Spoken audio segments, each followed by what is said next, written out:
Naiz irratian, bigarren kafea.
Egunon guztioi eta ongi etorri bigarren kafera, zer modu zaudete, korrikarekin unkituta edo. Ni Bartzelonako korrikan izan naiz eta egia esan ederra izan da. Hemengo irudiak ere ederrak izan dira, Iruña jendez eta kolorez beteta euskararen alde, trabestien kilometroa, euskalgintzaren kontseiluko lekukoa eskirotzen. Ikusi dut gainera TikTok kontu bat dagoela korrikako erorikoak elkarra banatzen ari dena.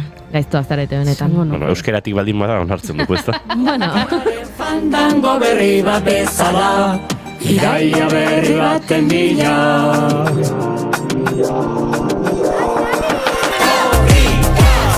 Arranduaren egaldia lumari berria.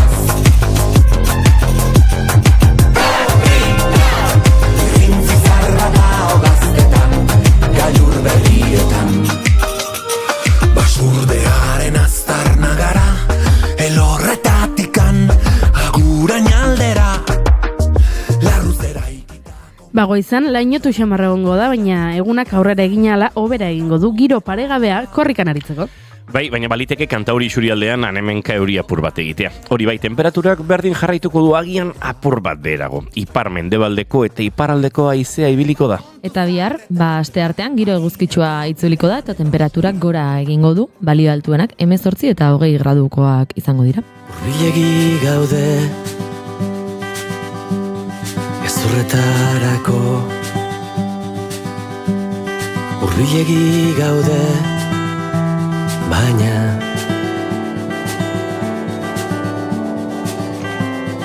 edozein etxetan zindan eguan eguzki argitan hautsa izan. Lasai, ez diogu Iker Ibarluzeari postuak endu nahi, baina gaur martxoaren 23 meteorologiaren munduko eguna da. Meteorologiaren munduko erakundeak, erakundea sortzeko hitzarmena barkatu abian jarri zela ospatzeko, ezarri zen egun hau. Meteorologiaren munduko eguna 1900 eta 97 geroztik ospatzen da, eta urtero meteorologiaren munduko erakundeak osatzen duten 180 estatukideak baino gehiago ospatzen dute egun hori, gai bat ardatzartuta. Aurtengo leloa Observing Today, Protecting Tomorrow da. Honekin, erakundeak azaldu nahi du iragarpen bakoitzaren atzean milioika behaketa daudela, milaka prozeduraren bidez kaxkatuak erakundeak koordinatutako sare global batean.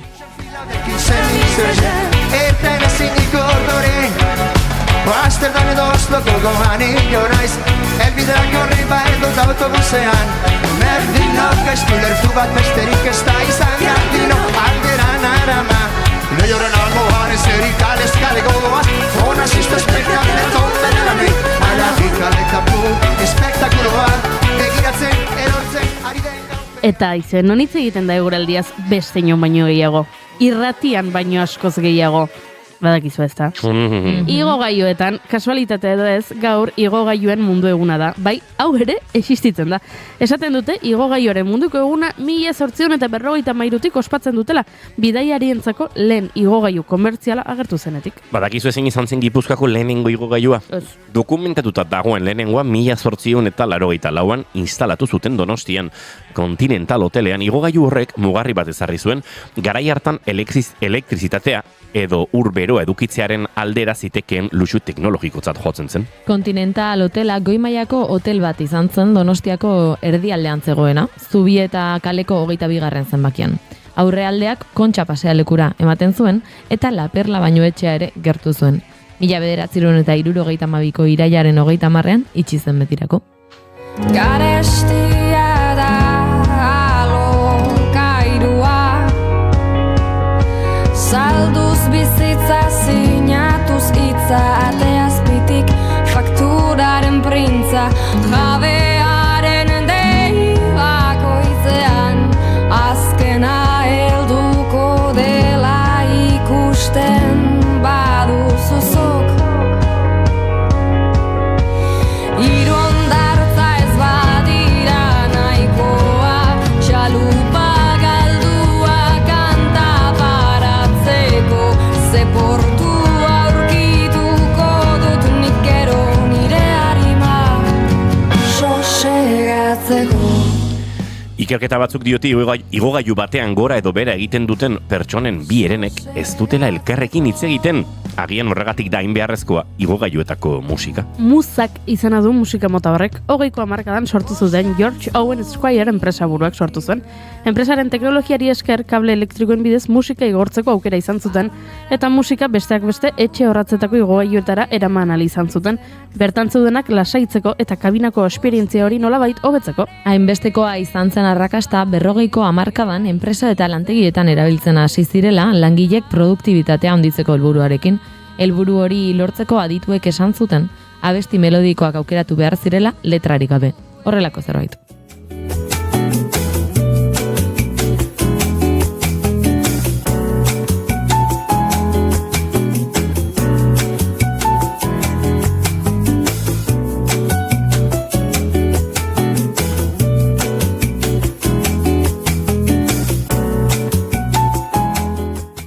Entzuleok, igogailuetan mintzagairik gabe gera ezaitezen ona hemen bitxikeria batzuk Bartzelonako Osasunaren Institutuak makroikerketa bat egin du 103.000 parte hartzailerekin eta zera aztertu du, gozaltzeko ordua. Ondorioztatu dute, goizeko 9:00 aurrera gozaltzeak 49%an handitzen duela bigarren motako diabetesak garatzeko arriskua.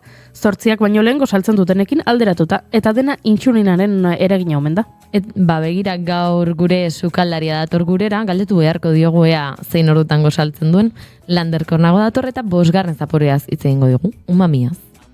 Mami, sabes a un mami, no hay que arreglar nada en la cama. Fácil, lo hacemos fácil, no como en las pelis donde el amor es drama. Qué complicado es hacerlo fácil. 1, 2, 3, 4. Mami, qué sabor tan especial. Mami. Entzuleok sentitzen dugu, ez dugu umami hitza aipatzen duen kantu oberik topatu. Ez da intxarra. Ze barkatu? Ez da la intxarra. Bueno, mami, sabes, umami barkatu, Te quiero tal cual, con toda la fuerza del Big Bang. Llegaste a mi vida así, pim pam. Pim pam. Big Bang, pim pam. Arreglaríamos hasta lleno al Bisbal. Arreglaríamos hasta Chinoa y Bisbal, barkatu. Errima batek ezin du dena justifikatu, Baina dena eman dizu pop kultura, eman dizu musika, eman dizu gastronomia, eman dizu zientzia. Arnauren abestiak horrelakoa dira. Ja, barkatu, dena ondo. Eskerrak gauza serioagotaz ere hitz egingo dugu. Gaur, sekten inguruan ariko gara.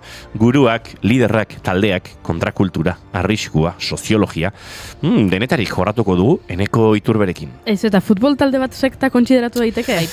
Talde bat da, liderra dauka, jarraitzaile asko diru asko gastatzeko prest daude, a ber, txantxetan ari nahiz, baina futbolaz ere agian ariko gara. Bereziki Sevillan jokatuko den gizonezko futbolaren kopako finalaz. Eta Argigorriak telesaila estreinatu berri den honetan, sortzaileek lehenengo orduak nola bizi izan dituzten jakin nahi dugunez. Horretarako gaur Alex Merino gidoigilea eta sortzailea elkarrizketatuko dugu. Hori, ikusten duzuen bezala, gai ugari oparituko dizkizuegu, zuen bizilagunekin igogailuetan hitz egin ahal izateko. Eta bestela eskaileretatik ego, bihotzaren zato beha data. Bihotzaren zato honena mami sabes hau mami kantatzen zuliok. Martxoak 23 ditu gaur eta astelena da ongietorri guztioi, bigarren kafera naiz irratian zarete.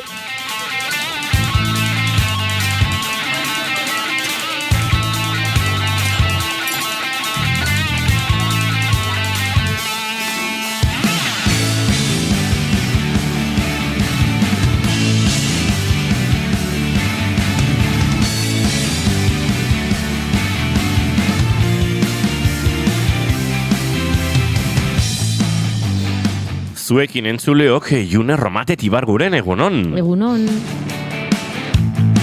Eta zuekin, Goiuri Ezeiza Arandi egunon. Egunon.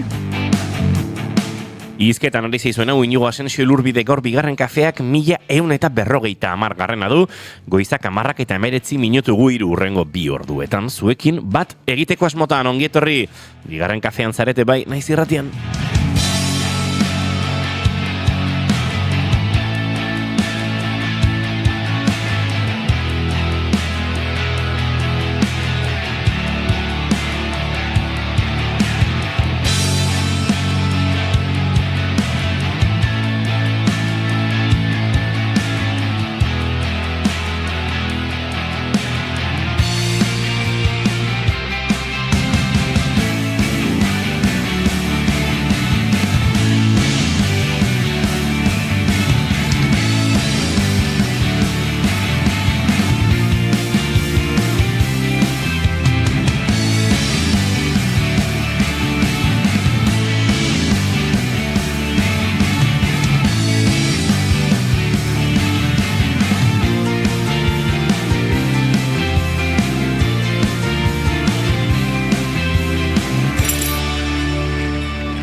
Beste behin haserretu zara Odeiekin haiek dute eta errua Ta ez dakizu zer egin Beste behin haserretu zara Euriarekin Beratik duzuta Begiak guzti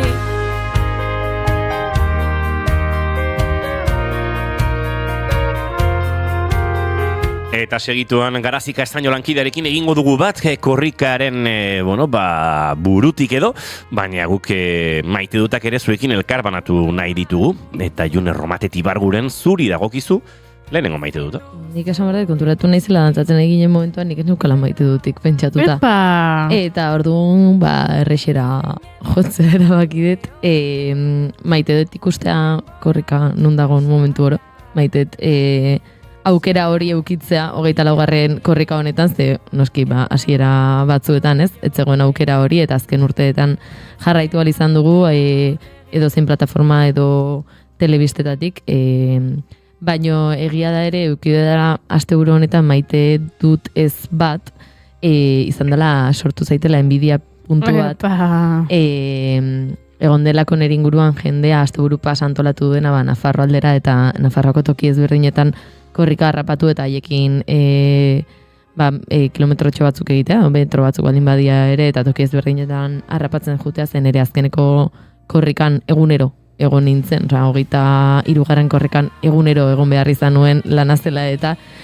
naiz eta oso neketxoa izan zen, azkenean izan zen beste esperientzia bat, eta korrika beste modu batea bizitzeko aukera bat, eta, aste azken horetatik pasako da antolatu dut jadanik goiza korrikan egoteko.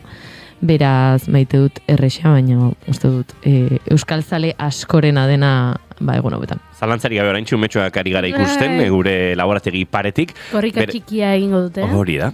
Bai, badakizuek, korrika eskola askotan ospatzeko, ze agian ordutegiek ez dute bat egiten, eskolako ordutegiekin, aritzen direla horrelaxe trostan, eta adibidez guk badakizu, Tolosatik egiten dugula irratsaio hau, Tolosan gaueko 11 kaldera igaroko da, 10:00 uste dut, okerrez banago, sartuko dela 10 auzotik, eta berandu umeekin korrika egiteko agian, eta orduan, orain aterako dira, goizeko 10:00, korrika egitera plan ederra. Oraintxe agurainen dabiltza eta eskola bateko ikaslek daramate lekukoa, eta gustatu zait irakurtzea karteltxo bat dago eginda horratzean irunesken artean daramatena, eta ez dakit bi pertsona ezberdinei dedikatuta edo jartzen du agurainetik korrika zuentzat lide, eta ez dakit ze jartzen duen hemen beste izena ez dut ondo irakurtzen, baina ikasle pila bat ikusten dira korrika, eta Hemen txegure txatean egunon, zer moduz nire maite duta da korrika atzo Iruñan izan ginen, zelako giro, haze bideoak egin genitun, eta gero garazi kastaino agurtu nuen, eta ze susto eman zidan bapatean korrikan. Nire txeko igogailuan ateak beharko det, selfie, bialdu, ze guapo zaudeten gaur, mami, dantza bikain ikusgarri, June, urrengo astelenean bazaude? Bai, naiz. Urrengo astelenean Gorka Sant Estebanen bisita daukagu. Bai, irakurri nuen. Eraman pastak dio, hombre, Gorka pastak zuek egarri barko dituzu, ez da? Claro, zure bali bada. Hala ere gauzatu izango dizuet, Pastak ondo daude, eskertzen ditugu, baina urdaiazpikoa ero eskertzen dugu. Bai, ze irinak gero bihotzerra ematen digu batzu. Patata tortilla. Bai, patata tortillak, urdaiazpikoak, Amaiketako oso bat. bokeroiek, horrelakoek ez diate inongo bihotzerrik ematen. Txuletatxo bat egin berri. Baiztoak. Frustrazioak zikintzen du. Bale, ez pasa diote, hombre, Gorka, ez, besterik gabe. Hau dia, entzulentzako gomendio orokorrak hausnarketa elkarbanatu bat, baina dakarzuela eskertuta eta ezer gabe bazatuzte, bai, ez pentsa. Baina oso hasi zara hemen Juneri eskatzen pastak, dena esaten hasita, zuka abiatu duzu, gatazkatxu hau. Goiuri ez eiza Arandia, zure maite dut zein da? Begiran ere, maite duta da, urtekin konturatzen zarenean zure... hobeto inguratuta zaudela lehen baino. Duela urte batzuk joan nintzen lagun talde batekin Zaragozara egun batzuk igarotzera. Eta bertan aipatu nuen, justo data horietan korrika abiatu zen Euskal Herrian. Eta orduan antxe hartu genuen hotelean geundela, esan nuen, begiratu beharko genuke, ea Zaragozan ere, antolatzen duten, zagian hemen bizi dira euskaldun batzuk, eta begiratu beharko genuke ea Zaragozan ere antolatzen duten korrika, eta antolatzen balin badute, plan polita da. Eta, antxe, apartamentu, hotel horretan zegoen pertsona batek esan zuen, egiten badute ni ez naiz joango, Eta, uste dut, berari ziur aztu egin zaiola, iruzkin hori, niri etzait aztuko. Ze batetik zen nazka tonitoarekin aipatu zuen, bestetik nola ez, zure lagun bat ari den plan bat proposatzen eta horrela muzine egiten diozin, eta ez edo zein plan ez, bereziki korrika bezain garrantzitsua, niretzat garrantzitsua iruditzen zaidan ekiben bada, eta orduan korrika bezain garrantzitsua den zerbaitekin horrelako ez dakit, horrelako jarrera edukitzea ez. Eta aldiz, asteburu honetan, beste lagun bat talde batekin Gasteizen izan naiz, asteburu pasa ederra egin dugu. Eta orduan, antxe geundela, baita ere, apartamentuan, non beste lagun batek aipatzen duen, ze pena, ez dela egokitu korrika Gasteiztik pasatzen dela egun hauetan, ze politia izango litzakeen, asteburu pasa etorri eta korrikarekin topo egitea eta denok elkarrekin joatea. Hau da, Zaragozan gertatu zitzaidanaren kontrako jarrera guztiz.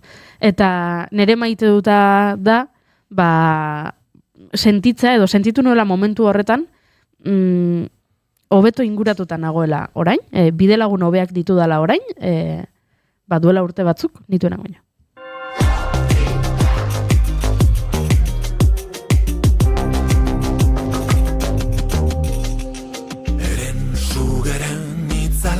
Nire maite dut ere korrikaren ingurukoa zen, baina itxaron dezake, itxaron ezin duena Garazi Kastaino lankidea da, ze dagoeneko agura indik abietu da korrika, Garazi Kastaino egun, kokagaituzu, non zaude, zer modu zaude? Ados.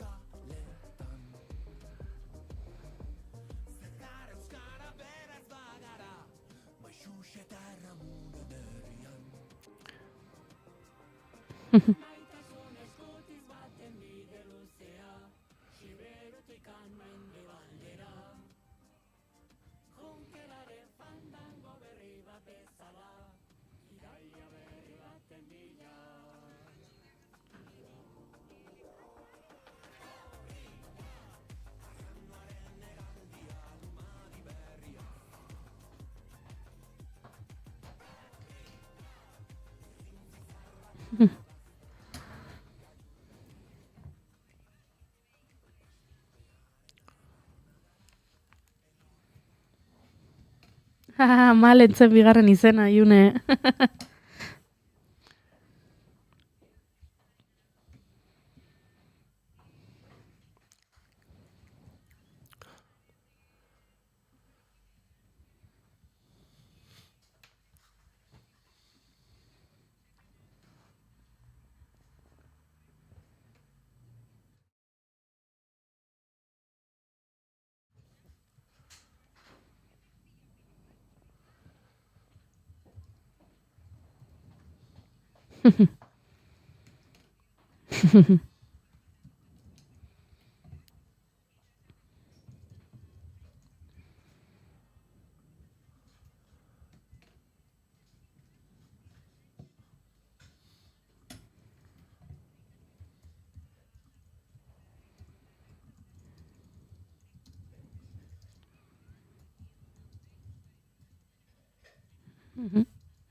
Bai.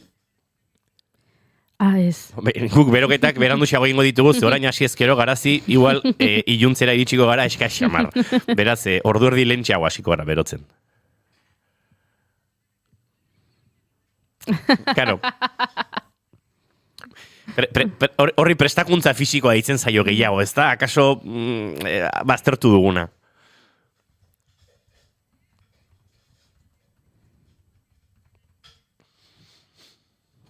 Epa.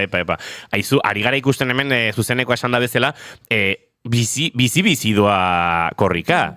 Badaude momentu lasaiagoak, badaude momentu hola erlaxatuagoak, baina oraintxe gaztetxoak indartsu daudela ikusten ari gara, ez da?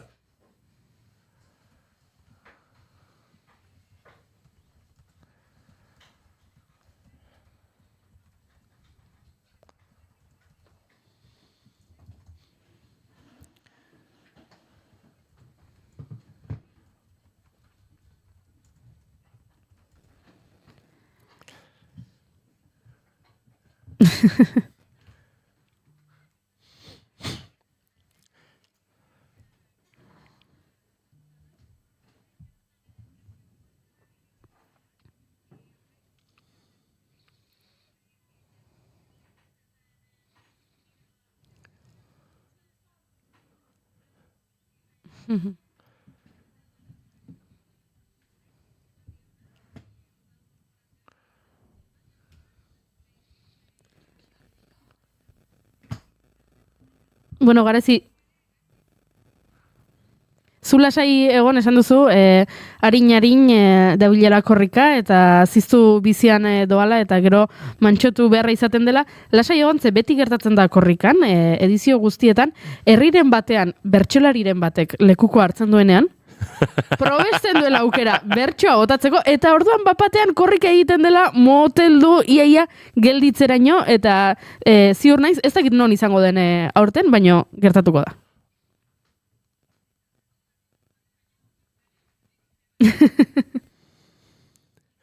Aizu, Garazi, segituan utziko zaitugu pakean, baina azken ordu hauetan, batez ere asteburuan saiorik izan ez dugulako, badakit goizean lankidekin eta aritu zarela, baina zer nabarmenduko zenuke, orain arte bizitakotik, une gogoan garriren bat edo azpimarratuko altzen iguke?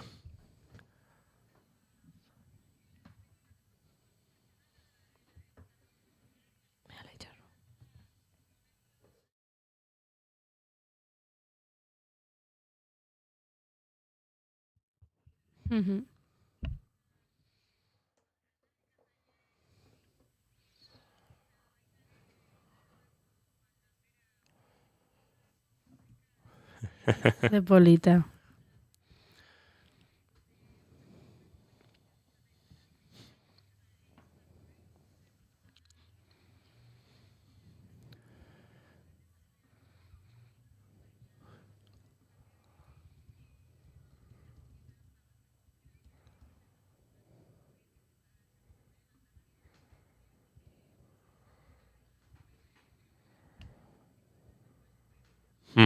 Aizu Garazi, hemen esan dute pastak ekarriko dituztela, jende askean dabil, zuk gaur Tolosatik igarotzeakoan zerbait behar balin baduzu, txistu egin, bota guri mezua eta behar duzunarekin joango gara zugana.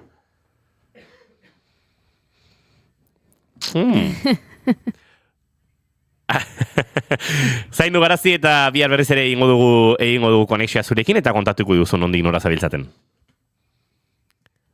Aio, bueno, ikusten ari gara, bai streaminga eta bai Garaziren konexio hori oraintxe justu mozten ari zela, gureingo kaleetan alde zaharrean hortxe ikusten ditugu pareta zabalak, eta horrek ere uste dut uzten duela horre konexioa zertxo baita airean, baina berreskuratu dugu agurtzeko nahikoa, eta bihar berriz ere, aste guztian zehar, Garazi Kastainorekin jarraituko dugu korrika.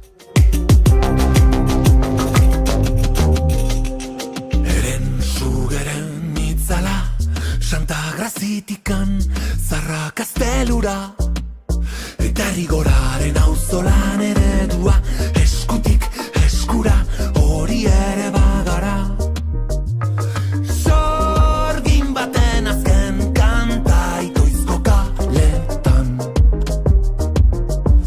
zergar euskara beraz bagara maixux eta erramunen herrian Maitasun eskutiz baten bide luzea, Siberutik mende baldera. Junkeraren fandango berri bat bezala, Iraia berri baten bila.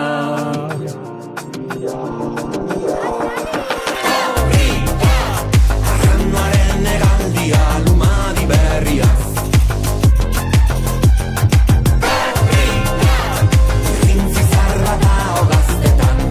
gailur berrietan basurdearen aztarna gara elorretatikan agurain aldera larruzera ikitako milaka txola tajlatik gazara hor da gure gogoa Entzuleo goizeko 10:36 minutu galdetu behar diogu Lander Kornagoria berak zein ordutan gozaltzen duen. Depende una. Venga, astelen buruzuri batean. Asteburuta astele baten ni lana ez daket, orduan bueno. Zure jaieguna da. Zure jaieguna da, orduan pixa behandu xego, goizego 9:00 10:00 11:00 12:00 batutan. Venga, kafe hori Lander Kornagorentzat irabazita dauka eta balin bada ostegun bat zuretzat lan egun normal bat, ez da? osteguna goizeko 8:00. Kafetxo bat eta aurrera. Osondo. Noaren egaldia lumadi berriaz Irintzi zarra da hogaztetan gailur berrietan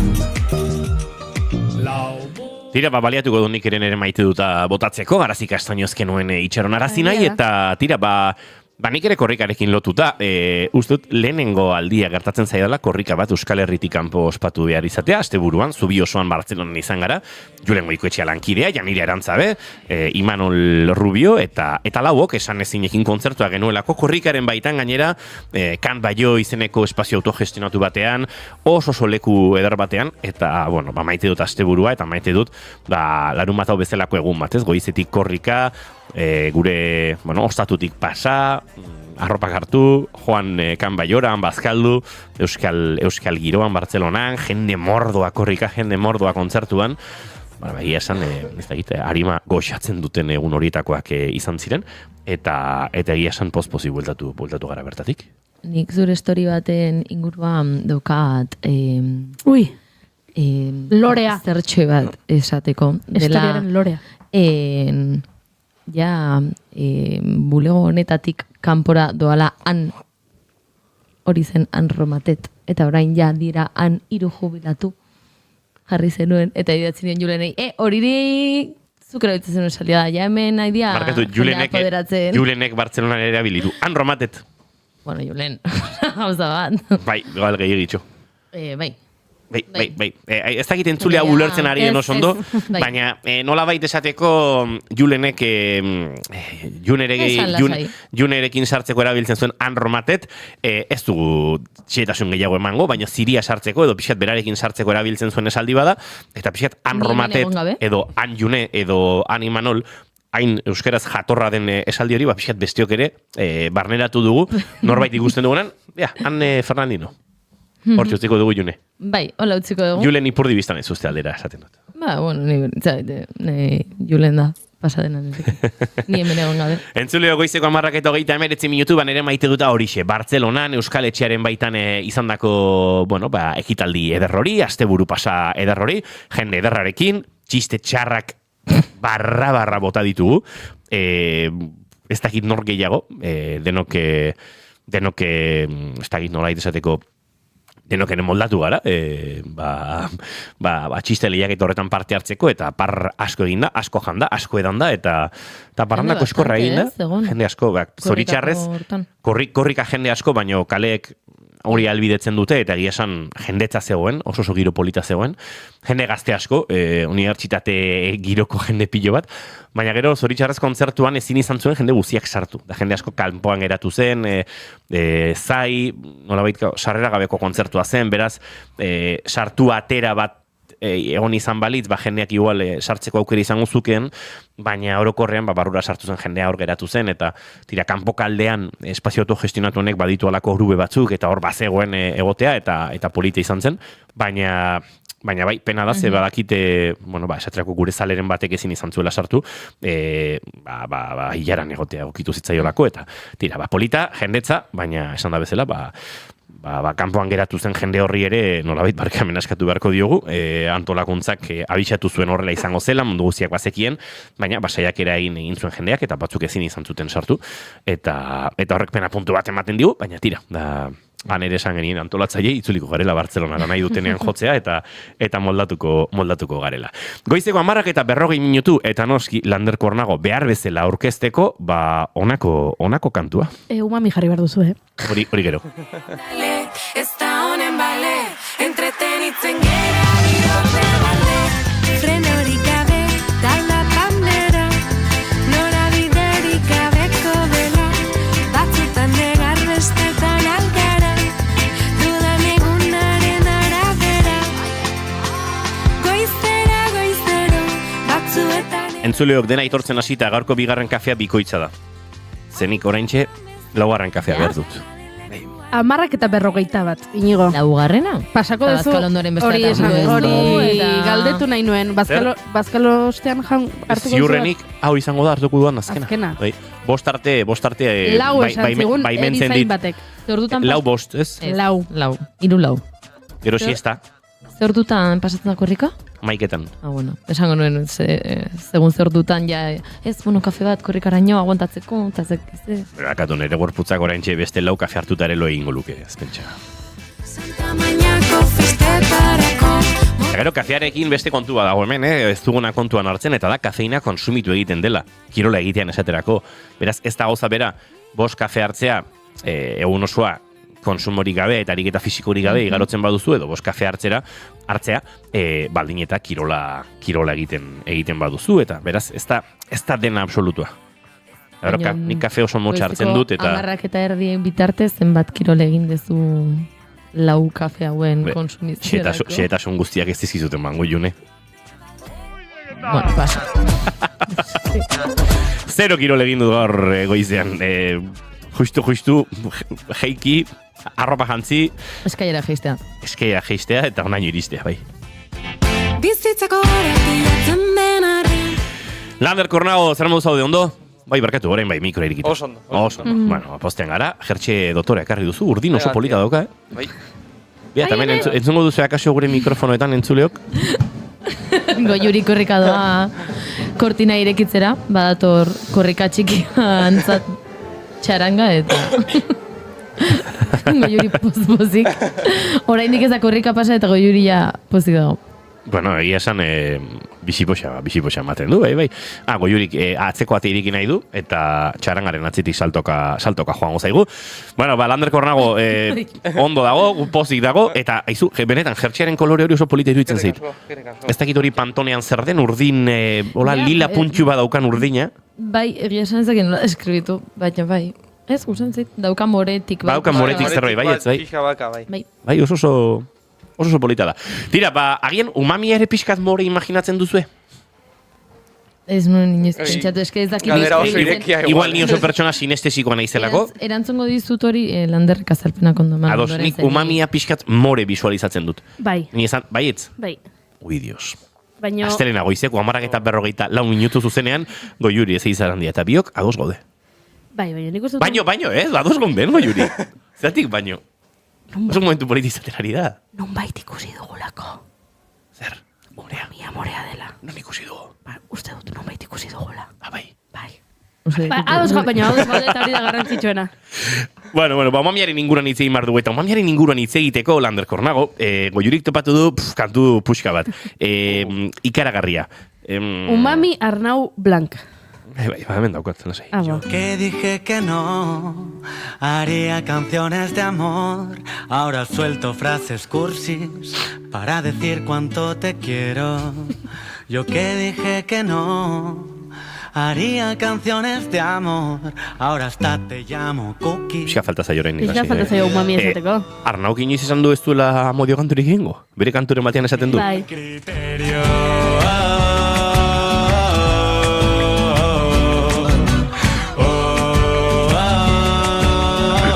Cuánto te quiero. Yo siendo vegano y tú con el cuerpo serrano. Aquí se come con las manos. Oso gorra, güey. Somos bichos raros. Que el amor si es así está todo guapo. Y deja que te quiera, hagámonos un bicho bola. La empatía no pasa de moda. Saltémonos las normas, porfa. Somos más fuertes que un Nokia. Más fuertes que un Nokia. Somos más fuertes que un Nokia. Fácil, lo hacemos fácil. No como en las pelis donde el amor... Hemen dator. Mami, sabes a un mami. No hay que arreglar nada en la cama. Gogorra, benetan, entzuleok, baina denetarako prest egon beharra bigarren kafean badakizue oso mugetako jendea garela. Negarrez egon gaitezke hemen intentsitate poetiko jasan gaitz batean, eta umamiarekin totona egiten. Zora garrero egiten zait. Lander Kornago, oin entzulariko da pentsatzen, zer da umamia, hainbeste buelta umamia morea dela, umamia, mami sabesa umami, eta ze gertatzen da umamiarekin? Gaur simplifikatu ingo du pixkat hitzoi, ez? Denok noiz behin entzun dugu, umamiz betetako elikagaia da, umami. Umamia, bosgarren zapore nagusia da. Aspaldiz ez dela ofizialki onartu. Mendeta zehar beti entzun dugu, ez? 4 izan diela zapore nagusiak, bai gozoa, gatzauta, azioa eta mingotxa. Gaur egun 5 zapore nagusi daude, umamia barrun sartzen da. Eta azkenen oso simple esan da mingainen gertatzen den sentsazio bat, ez? Azkenen Japoniatik datorren hitz bada, eta japonesak zapore goxo edo zaporetsua, zerbait zaporetsua dela esaten da, ez? Esaten da umamia dela. Eta zer da honena, sukaldari bezala, umamia ulertzea, azken superboteren antzeko bada, ez? Noiz behin jandezu ez oz esan dezula, hau ze zaporetsua da, ze haua biribildu egiten zaita hau jaten dena, hori da umamia, eta gaur itzengo dugu, hori nola lortu baita gure sukaldean eta gure egunerokotasunean. Arreglaríamos hasta lleno al bisbal. Gogorra izaten ari da, baina mamiak salbatuko gaitu. Bueno, nola lortu dezako? Adibidea jarri guztu, ze borobiltasun hori aipatzen duzunean Lander, mamia noiz entzuleak dastatu izan du eta kaso ez da konturatzen edo? Bida, zientifikoki da umamia gure mingainak glutamatoa detektatzen dunea, ez? Hori da zapore biribildutasun sentsazio hori, hauak gertatzen dena, baina nun lortu dezakegu zapore hori, ez? Adibidez, gazta ondutan, adibidez, noiz ben parmesano bat jan ez dute, gatzatu puntu hori, dago daka hor puntu bat, adiktiboa dana, ez? Adiktibotasun puntu hori, hori da glutamatoaren gatik, hori umamia da. Tomate lehorretan, adibidez, tomate kontzentratuta, ez? Tomate freskoa umami asko ditu, baina lehortzen dugunean tomate horiek, asko ze gehiago potentziatzen dugu umami sentsazio hori. Tomate idorra ze gauza goxoa dene. Bai.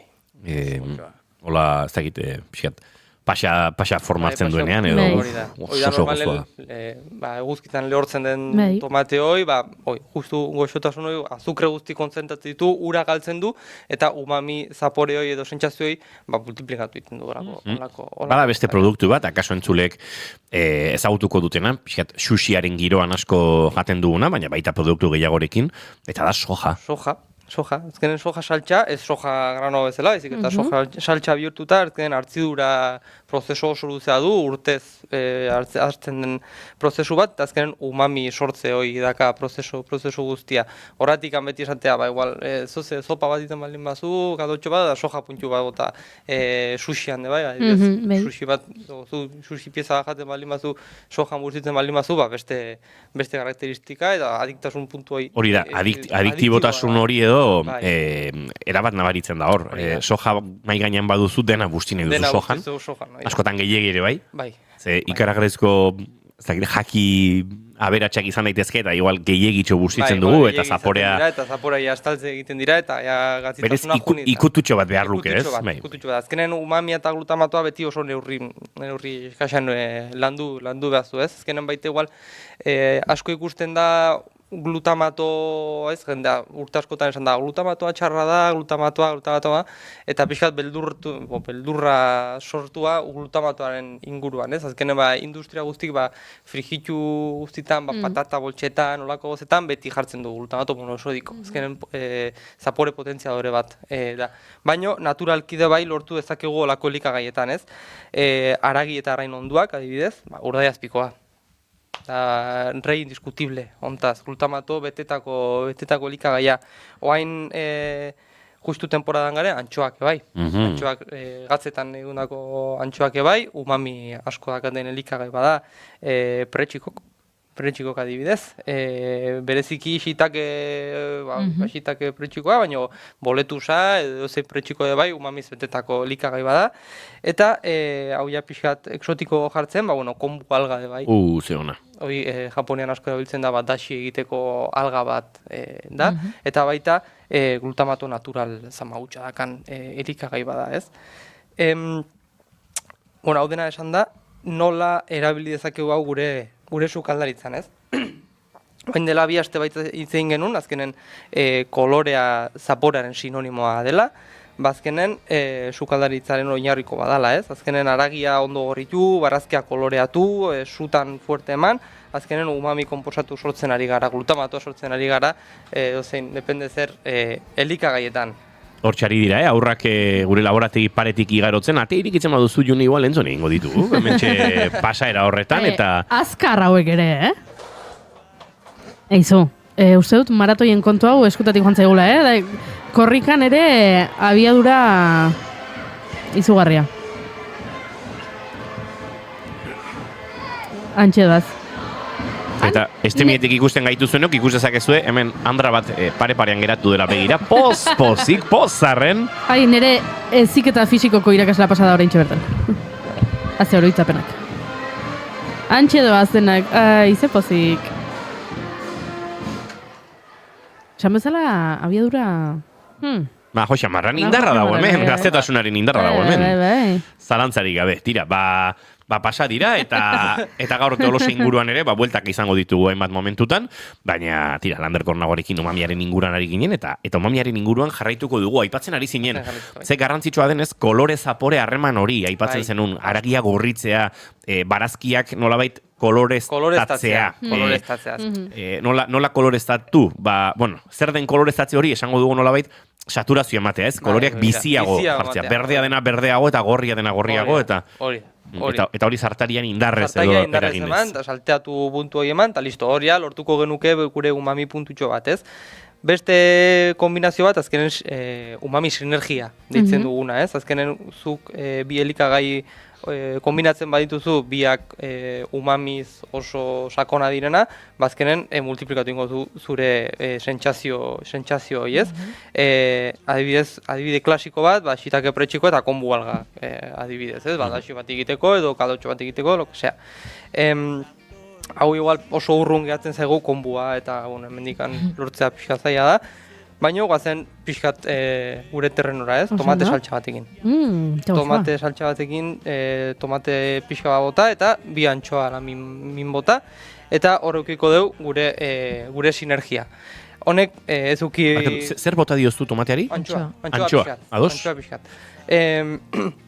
Ez uki beldurrik, zazkenen tomatea ez du arrai zaporea edukiko, baizik eta sinergia hortan jolastuko deu, non gure zaporeak potentziatu egingo ditugu, ez? Azken umami sinergia horiek. Gero, deshidratazioa. Batzutan ahaztu egiten da, baina ura zaporearen etxaila da. Horrela esaten dugu, ez? Ura kentzen baldin badugu, umamia konzentratu egiten dugu. Hau nola lortu?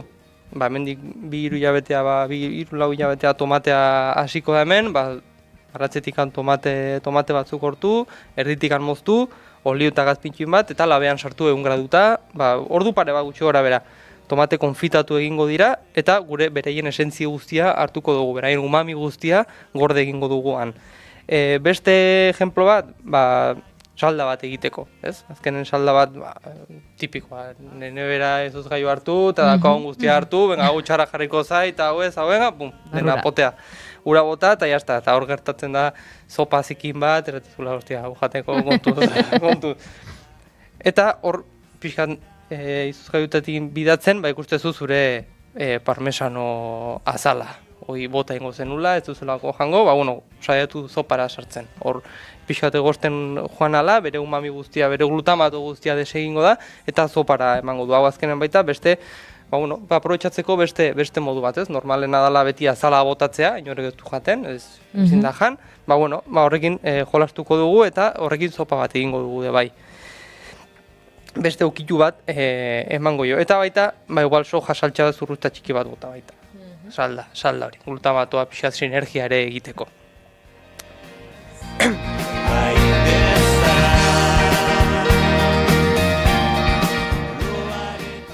Eta bukatzen juteko, errezetatxo txiki bat ekarri dizuet. Sinergi hortaz hitz egiteko, pasta errezetatxo bat, erreza, azkarra, eta azkenen haua sentsazio hori emango diguna, ez? Hautako behar guteu 200 gramu pasta, eozin pasta, nahi duzuena, gogoko duzuena, limoia, parmesano gazta birrindua, berria, poltsetako hautsa ez. Beraz, parmesano puxka bat erosi, eta hori birrindu. Azkenen, poltsakoa, parmesano zoze eukiko du, imaginatzet, baina, azkenen baita, zaporez askoaz justugoa izaten da. Esnekiak sartze zaizkio, pixkat, handitzeko, ez? Hobena da, parmesano gazta berria erosi, eta zeu birrindu. Batxuri ale bat, oliba olio virgina, eta antxoa ozpinetan. Erabiliko dugu. Antxoa ozpinetan? Ezpineta edo gatzauta. Antxoa ozpinetan diozunan bokeroiaren antzek? Bokeroia. Bai, ez da? Txuriarena. Guretzako bokeroia. Hori, antxoa ozpinetan. Edo antxoa normala. Gatzatua bezala. Gatzatua erabili dezakegu. Lehenengo eta behin, pasta egosiko dugu. Bere zure puntua eman, nahi duzuna, gogorragoa, bigunagoa. Eta zartai handi baten olio zorrota botako dugu, batxuri xerrak eta antxoa jarriko dugu. Xuban utziko dugu, eta antxoa desegiten hasiko da. Antxoa zatitxotan mozten da edo ez da behar? Berdin du, azkenen desegin ingoa eta pasta bat bezala gatuko zaigu. Hemen dako gure lehenengo umami kolpea, ez? Ia pixa batxuria gorritzen hasianen, suba itzali, limoi azal birrindua botako dugu eta zukua. Baita, ni gutxora bera, errezeta ontako 200 gramu gutxora bera, erabiltzet limoi erdia. Gutxora bera. Eta azal birrindua limoi osoarena? Bai, ados? Baita. Garantzitsua da, ez detela esan, limoi azal erabiltzen honen txuri zati hoi albedo deitzena ez botatzea. Ezken hori mingantasun pixkat ematen du eta pixkat igualatzeak botatzeigu. Jarraitzeko, emulsio bat lortuko deu, bain dela 2 aste nola itzen genuen pastaren ura erabiltzeko eta horla, bain praktikan jarriko dugu, ur koiaraka bat. Gogor araziko diogu entzuleari, pasta egosterakoan, ur hori ez bota, erretiratu edo alde batera baztertu. Erretiratu, basotxo bat hartu gure saltsa egiteko. Eta orain dako gure zartagian antxoa hoi, limoia, baratxuria, eta hor botako dugu pastaren almidoia duen ur hori. Koiarakada bat, depende zematik nahi dugunez. Mugitzen hasiko da eta hor gure emulsioa lortuko dugu. Pasta ja behin egosita dakaunen, bota, minutu batez salteatuko dugu, eta saltsa krematxu bat bihurtuko dugu, iaia instantenoki gure zartagian, ez? Zutik artera, eta parmesanoa botako diogu, birrinduta daukagun parmesanu hori, berria, ez botxakoa, berriz ere. Ondo nahastu, pipertz beltz pixka bat, eta jazta. Horrekiko dugu gure umami betetako errezeta bat. Zein izango da emaitza, pasta fresko bat, limoiarengatik bizia dana, baina atzealde sakontasun ikaragarri bat edukikoena, bai parmesanoarengatik eta antxoarengatik. Pixkat errezeta igual arraroa egite zaio jendeari, baina probatu. Egiten funtzionatzen duen errezeta bada, ez Instagrametik ikusten diren beste milioi errezeta hori bezala. Eta hau esan da, azkenen izin dugu pixkat zer dan umamia, jende batzu pixkat igual oso arraroa irudituko zitzaion, baina azkenen gure despensan ditugun elikagai pilo batetan ikusten ditugu komponente bada, edo elikago zapore bada, eta orain badakizue, igual urrengo momentu baten pixkat sukalatzen hasdezanen etxean, pixkat pentsatu baita nola egin dezakegu sukalatzen ari garena, pixkat umami zapore edo potentzia hoi gehiago eduki dezan, ez? Ederki.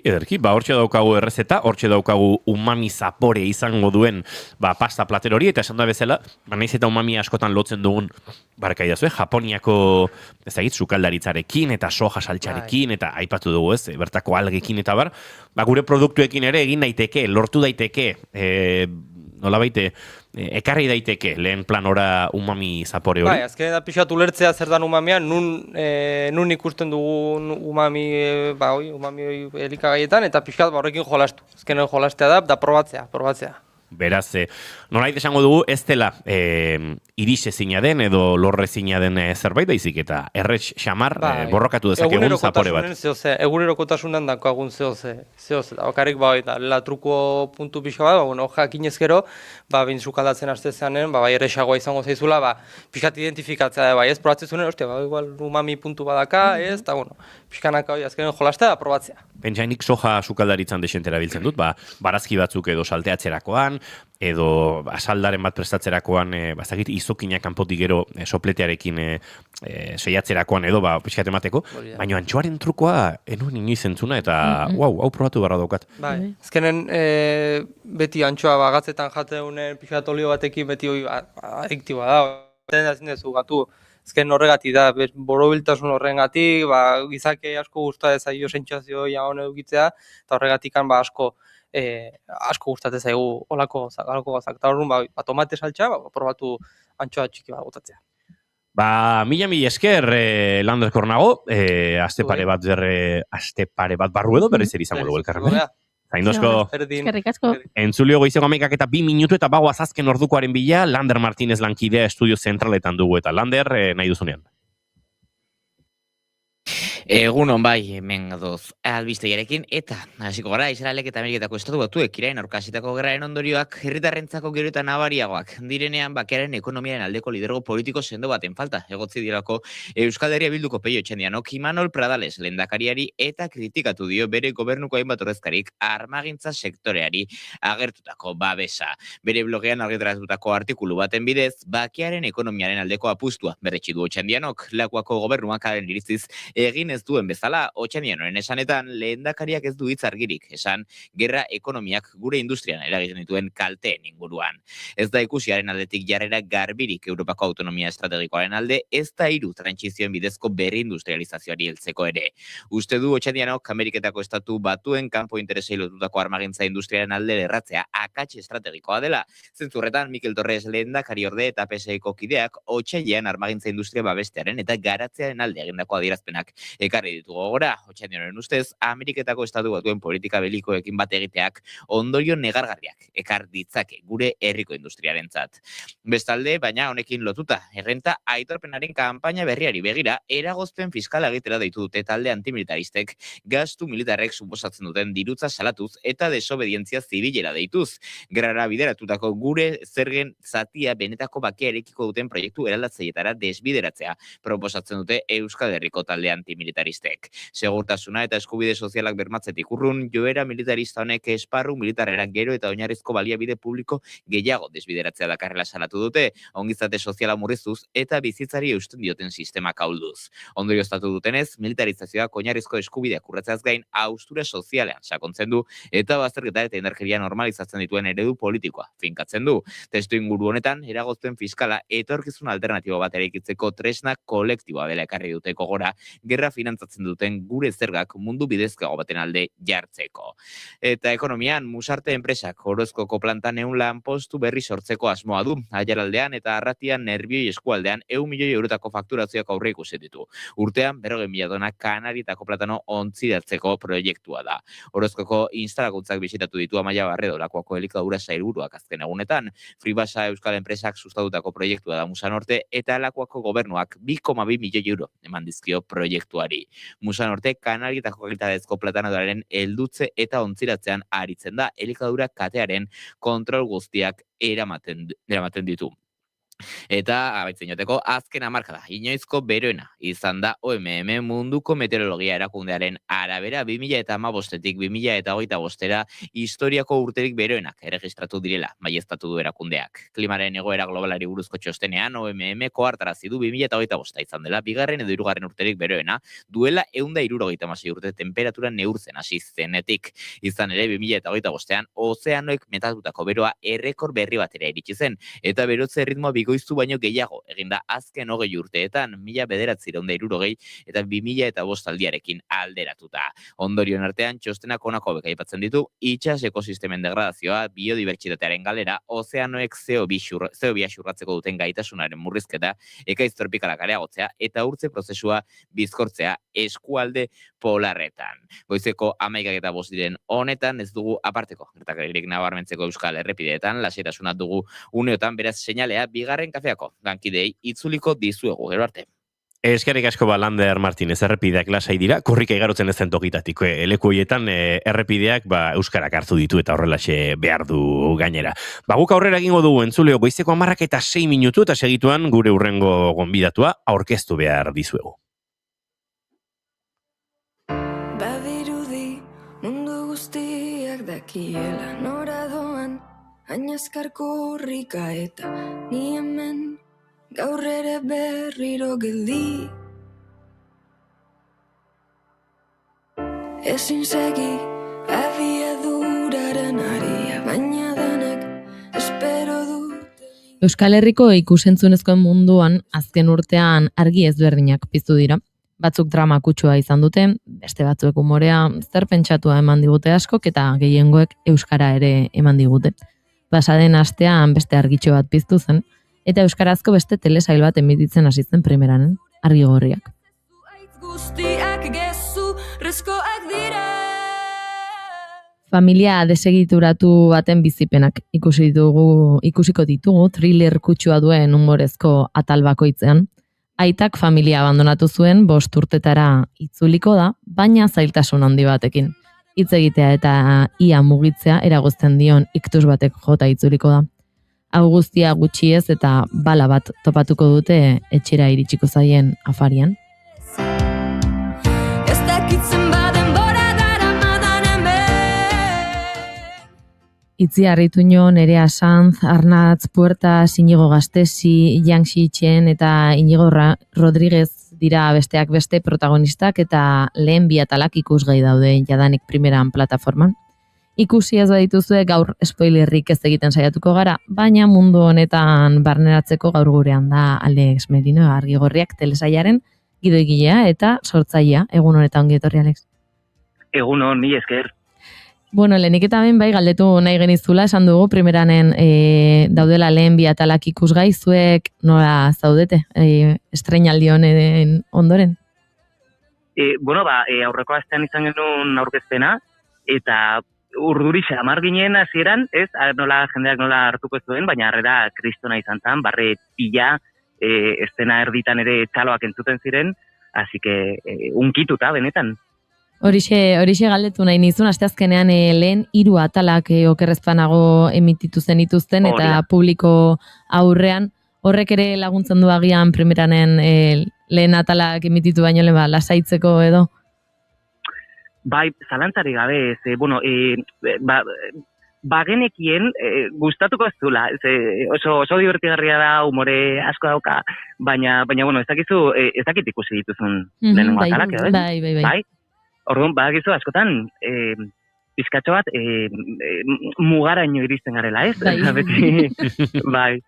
Eta ez dakizu jendeak nola hartuko duen, baina, bueno, asteazkenengoa benetan prueba de fuego izan zen, eta gainditu genuela uste dut, eta oso pozik.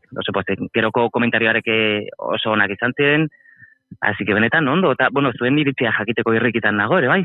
Nik esan behar dizut, trailerra ikusi genuenean ere, gogoratzen dut gertuko batzuekin ikusi nuen trailerra, eta bai izan zela, horrelako umore bat, horrelako umorea mantenduko badute telesaiak, Euskal estena honetan, agian, bazela, faltazen zertxo bait azken denboran, eta bai, divertigarri egin zain deri behintzat. Bale, bi esker. Bai, egia da, jende asko esan zegoen hori, ez zegoela horrelakorik, igual euskarazko fiktioak, pausu erraldoiak eman ditu, atzenaldian, batez ere zineman, baina telesaietan ere, eta bueno, baina horrelako komedia bestia, ez dakit nola definitu, nola definituko zioten zuek, ez dakit. Bai. Muturrekoa, muturrekoa, zitala ez dakit.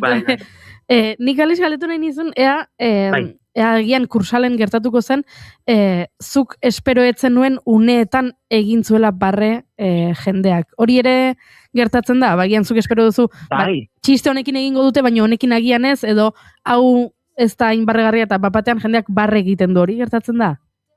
Bai, bueno, a ber, nik egia da, beti oso optimista naizela eta pentsatzen dut denarekin egingo dute barre. Eta, bueno, denarekin ere ez da gertatzen, baina bai, askotan oso momentu txikitan, ez? Idazten dituzunean igual pentsatzen duzu hau, bueno, oso pasako da zinpera ni gloria, ez? Ez du jendeak hartuko, hola, momentuan. Eta bai, momentuan harrapatu zituzten gauzak, eta gero beste batzuk, logikoki,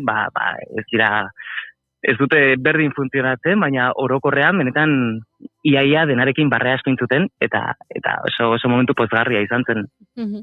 Ertz asko ikutzen ditu, bueno, lehen bi ataletan ja ikusi ditzakegu gauza ezberdinak, ez? LGTBIQ kolektiboa, prekarietatea bera ere, familia, kultura ezberdinen arteko txoke ezberdinak, baina hauek guztiak, nik behintzat esango nuke, oso era naturalean gertatzen direla, eta ez zaiela bere biziko garrantzia ematen bazu fijatzeko, edo horretan gidoi aldetik buelta asko eskatu ditu horrelako ardatzak sartzeak.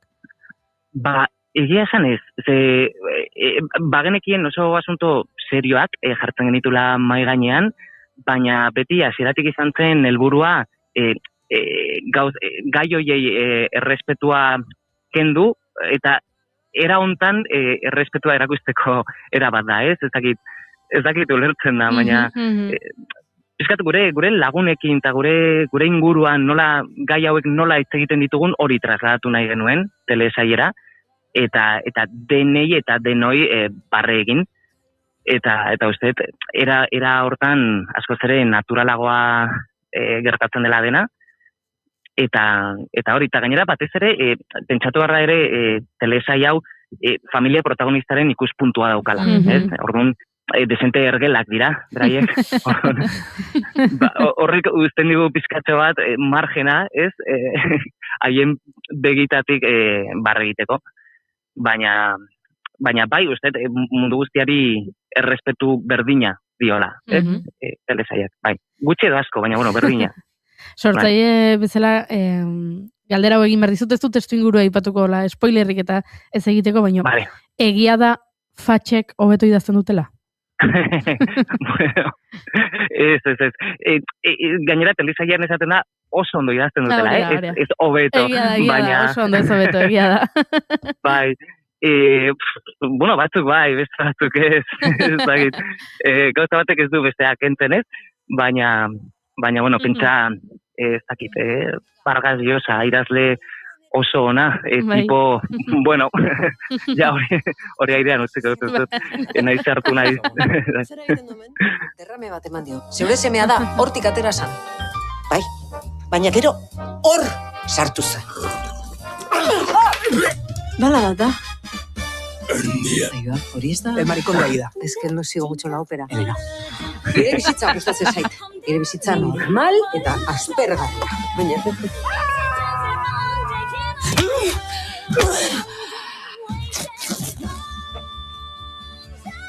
Elkarrekin gauden bitartean, ez gaituzte ondoratuko. Bikoiztu dituzun marrazki bizidun guztiekin hasi naiz.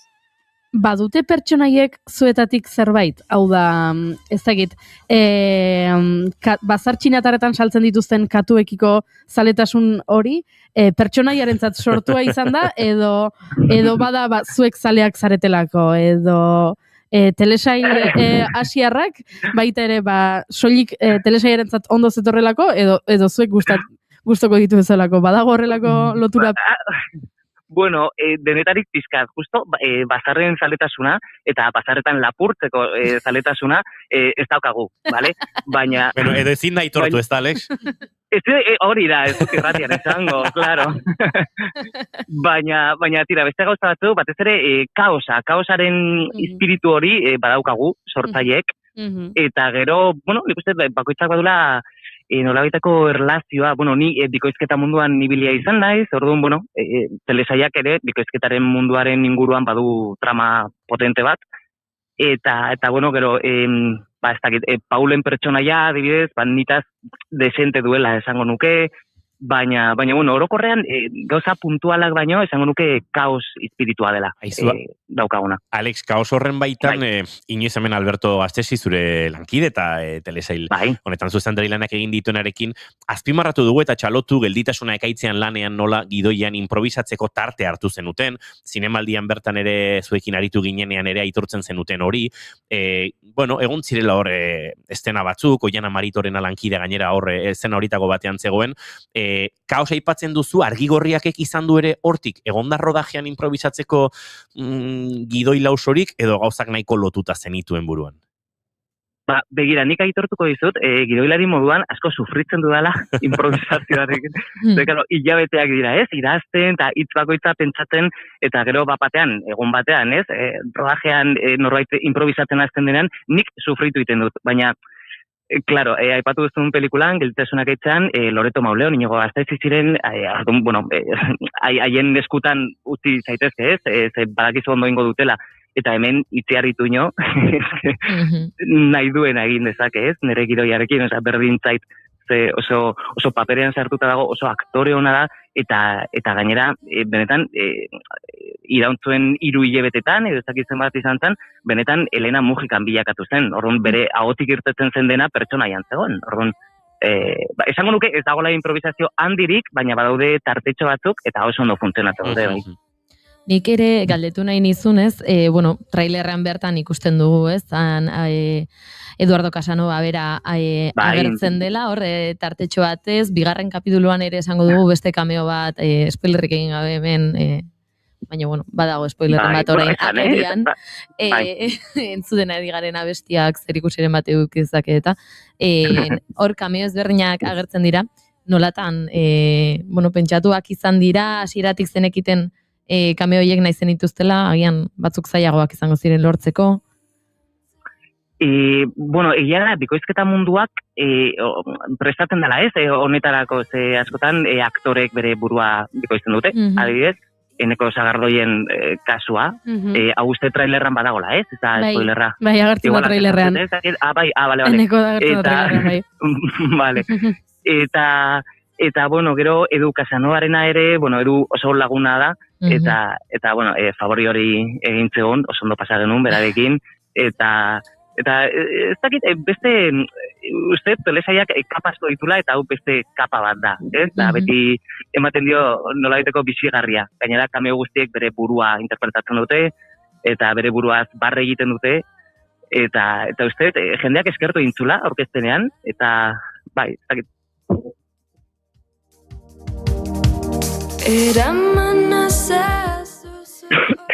Alex, eukiditu puntu ezberdinak, agian ere orain, bueno, asteazkeneko azgain, lehen 2 kapitulu hauek ikusita jendeak ere, bueno, esango zizuen zerbait, jarriko ziren zuekin harremanetan, baina aktoreengandik zer jaso duzu haiek telesaia ikusi eta gero? Maitasun asko, eta hau pizkat kursia ematen du, esatea, baina benetan oso reakzio unkigarria, haiek eskertuta guk egin dugun lanarengatik, eta gu, pentsa, idaztea, ez dut esango erreza denik, baina bai erosoa zentzu batean, ez? Nik pijama idazten dut etxean, niretzako simplea da, kafetxoarekin eskuan, klaro, baina gero norbaitek pertsonaia hori hartu behar du, eta kriston mobiletan sartu behar dira, ez? Eta saltza askotan, eta nola egin duten ze eskuzabaltasunarekin, eta haiek oso pozik zeuden bigarren denboraldia ikuste, grabatzeko desiatzen, eta haiek pozik, gu pozik, pentsa, zenolako festa, klaro. Alex Merino, aizu, plazerrez jarraituko dugu telesaia, plazerrez jarraituko ditugu urrengo atalak, oker espanaiz, ostiralero ikusiko ditugu ja, mendik aurrera urrengoak, ez da? Hori da, ostiralero 2 atal, eta hori 8 dira guztira, así que ez galdu, ze gainera increscendo doa, geroz eta hobeto, eta geroz eta eroago, así que, ez galdu, mesedez, Ziur gaude, eta nik uste denbora luze horretan, eta telesaia entzuleak ere goiti bera ikusteko aukera duen bitartean, topatuko dugula aitzakia bat, hemen kafetxo bat hartzeko, eta luze eta sakon aritzeko, baina bitartean gozatu argigorriaken estreno honekin, eta mila esker, Alex. Mila esker, fotola bat. Venga, Alex Merino agurtu berri dugu entzuleo, Argigorriak telesaiaren gidoilaria eta sortzailea, eta esan da bezala, telesaiak aurrera egiten duen bitartean, nolabait topatuko ditugu aitzakiak, arekin lasaiago aritzeko, eta Bidania Filmsek sortu duen azken fikzio honen xehetasunetan, nolabait spoilerrik egin gabe entzuleok murgilduar izateko, nahi genuen estreinoaren biharamun astelen honetan, arekin aritu. Aurrera goaz, eta beste gai batzuekin aritu behar dugu, Eneko Iturbe Otamendiren eskutik.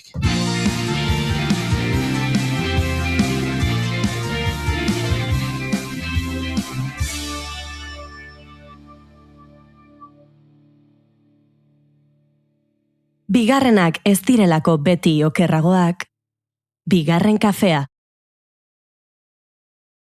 Goizeko amarraketa barkatu 11:21 minutu, eta esandakoa guk aurrera egingo dugula. Eneko Iturberen laguntzarekin, eta arek egin duen aukerak eta musikalarekin gainera. Eneko Iturbe, jake hemen gurekin zauden, egunon. Egunon, bai. Ondo? Bai, ondo. Hemendik aurrera ere ondo egote. Espero dugu, naiz eta kaia, kobra pilatxu xamarra den. Bai, agian, abisu bat jarri beharko da, ezta? Bai, abisua jarriko dugu jendean. Jendea abisuan jarriko dugu. Hore da, abisua jarriko dugu. Sekten inguruan hitz egin behar.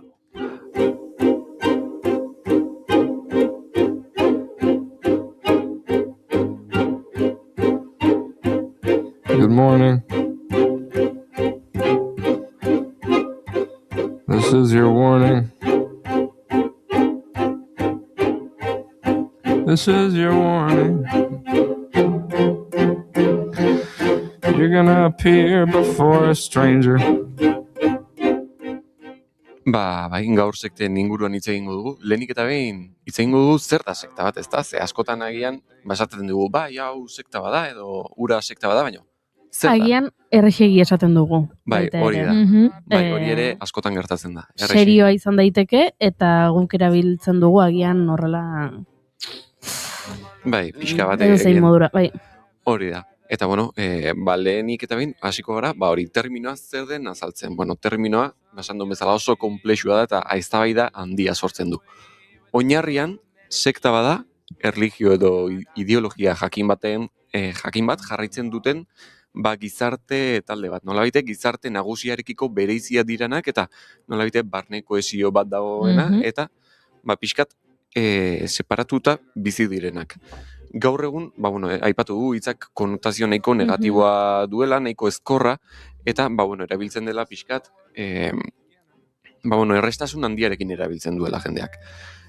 Eta askotan, baita sekta batekin lotzen dira manipulazio mentala, kontrol psikologikoa, lider karismatiko baten gurtza, eta kideen nolabite askatasun pertsonalaren galera. Baina ikuspuntu akademiko eta soziologikotik kontu zibili behar da, etiketa honekin, ze denak ez dira etiketa hauetan sartzen. Ze talde batek sekta gisa duen kalifikazioa subjetiboa da eta testu inguruaren menpe dago sarritan. Eta baita, aipatzeko da, soziologo batzuek, horien artean Max Weber, badiote sekten eta eliza edo erakunde nagusien arteko aldea gizartearekiko duten harremanetan datzala. Bueno, lehen aipatu dugu, ezta? Sektak nolabite, pixkat aparte bizi direla. Eta bueno, elizarekin eta beste erakunde batzuekin duten, nolabiteko desberdintasun nagusia da, sektek tentsioan eta oposizioan egoten direla normalean kultura nagusiarekin o gizarte nagusiarekin, lehen aipatu dugun bezala, eta nahiko esklusiboak izaten dira. Eta askotan joera izaten dutena da, nolabite kideen atxikimendu handia eskatuz, eta nolabite hori pixkat talde pribatu bat izatea. Work to be done on the sides of your body.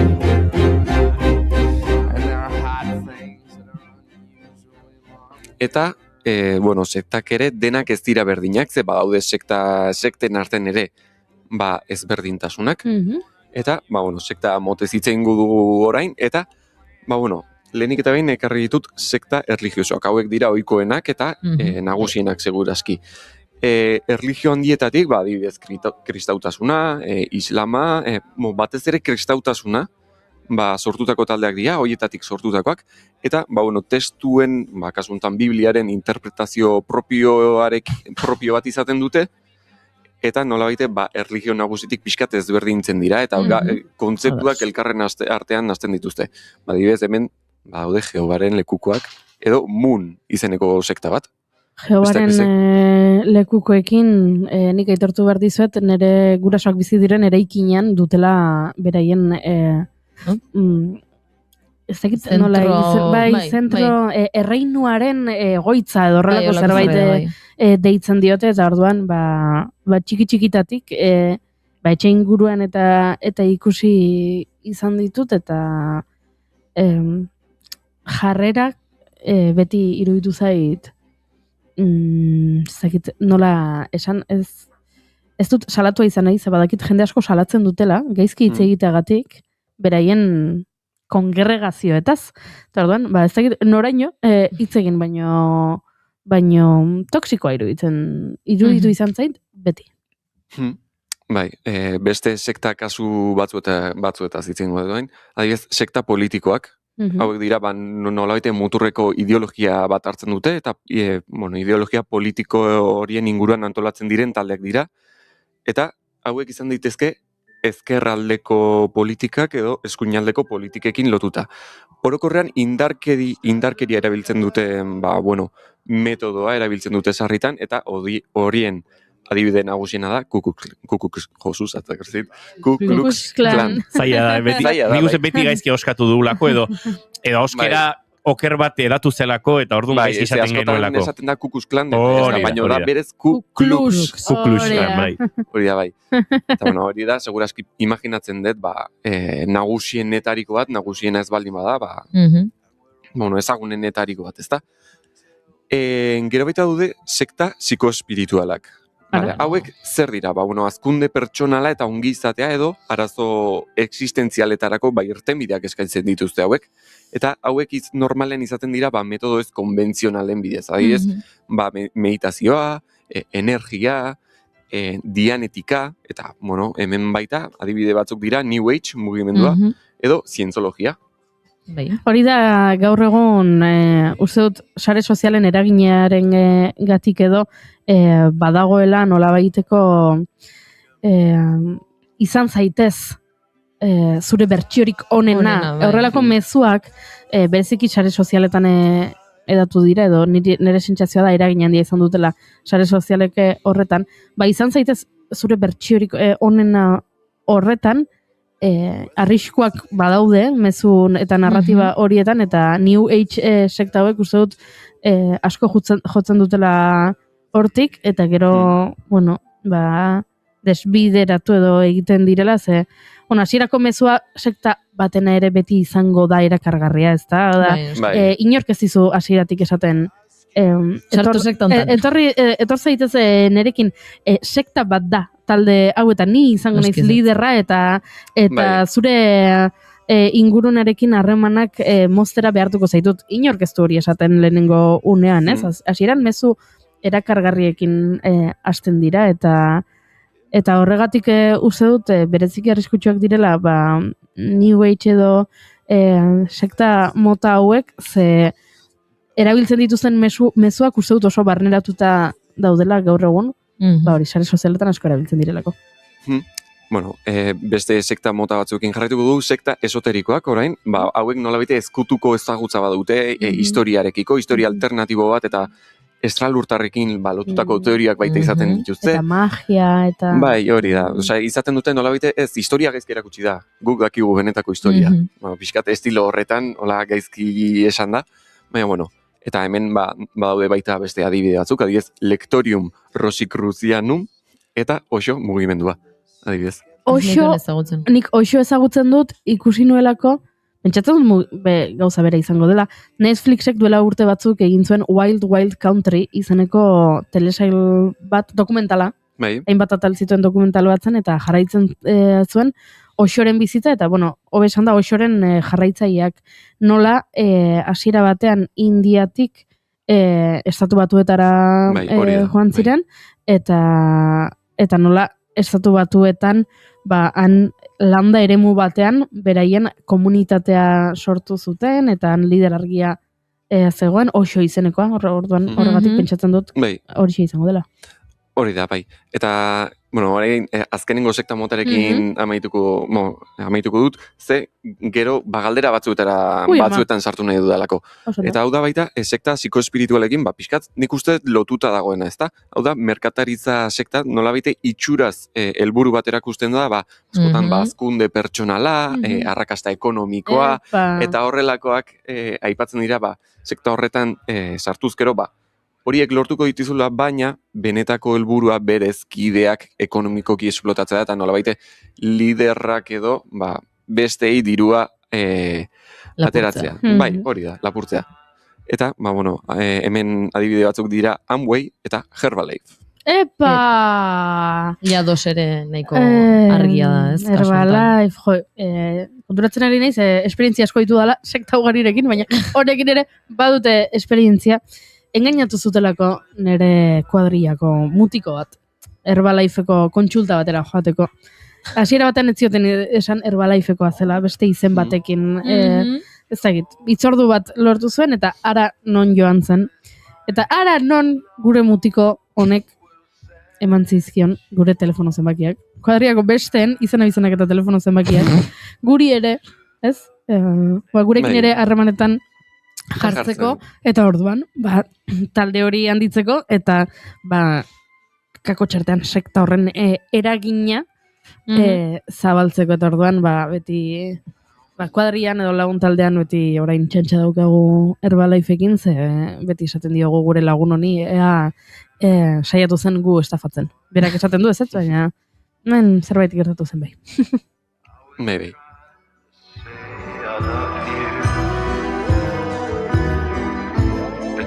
Just look the other way. Sweet friends, don't be sad. Eta orain hitz egingo dugu sekta suntzitzaile ez. Eta nola identifikatu hauek. Zeagian gu ez gara kontziente baino identifikatu daitezke. Nola baite gure bizitzan. Hauek bost ezaugarritan oinarritzen dira.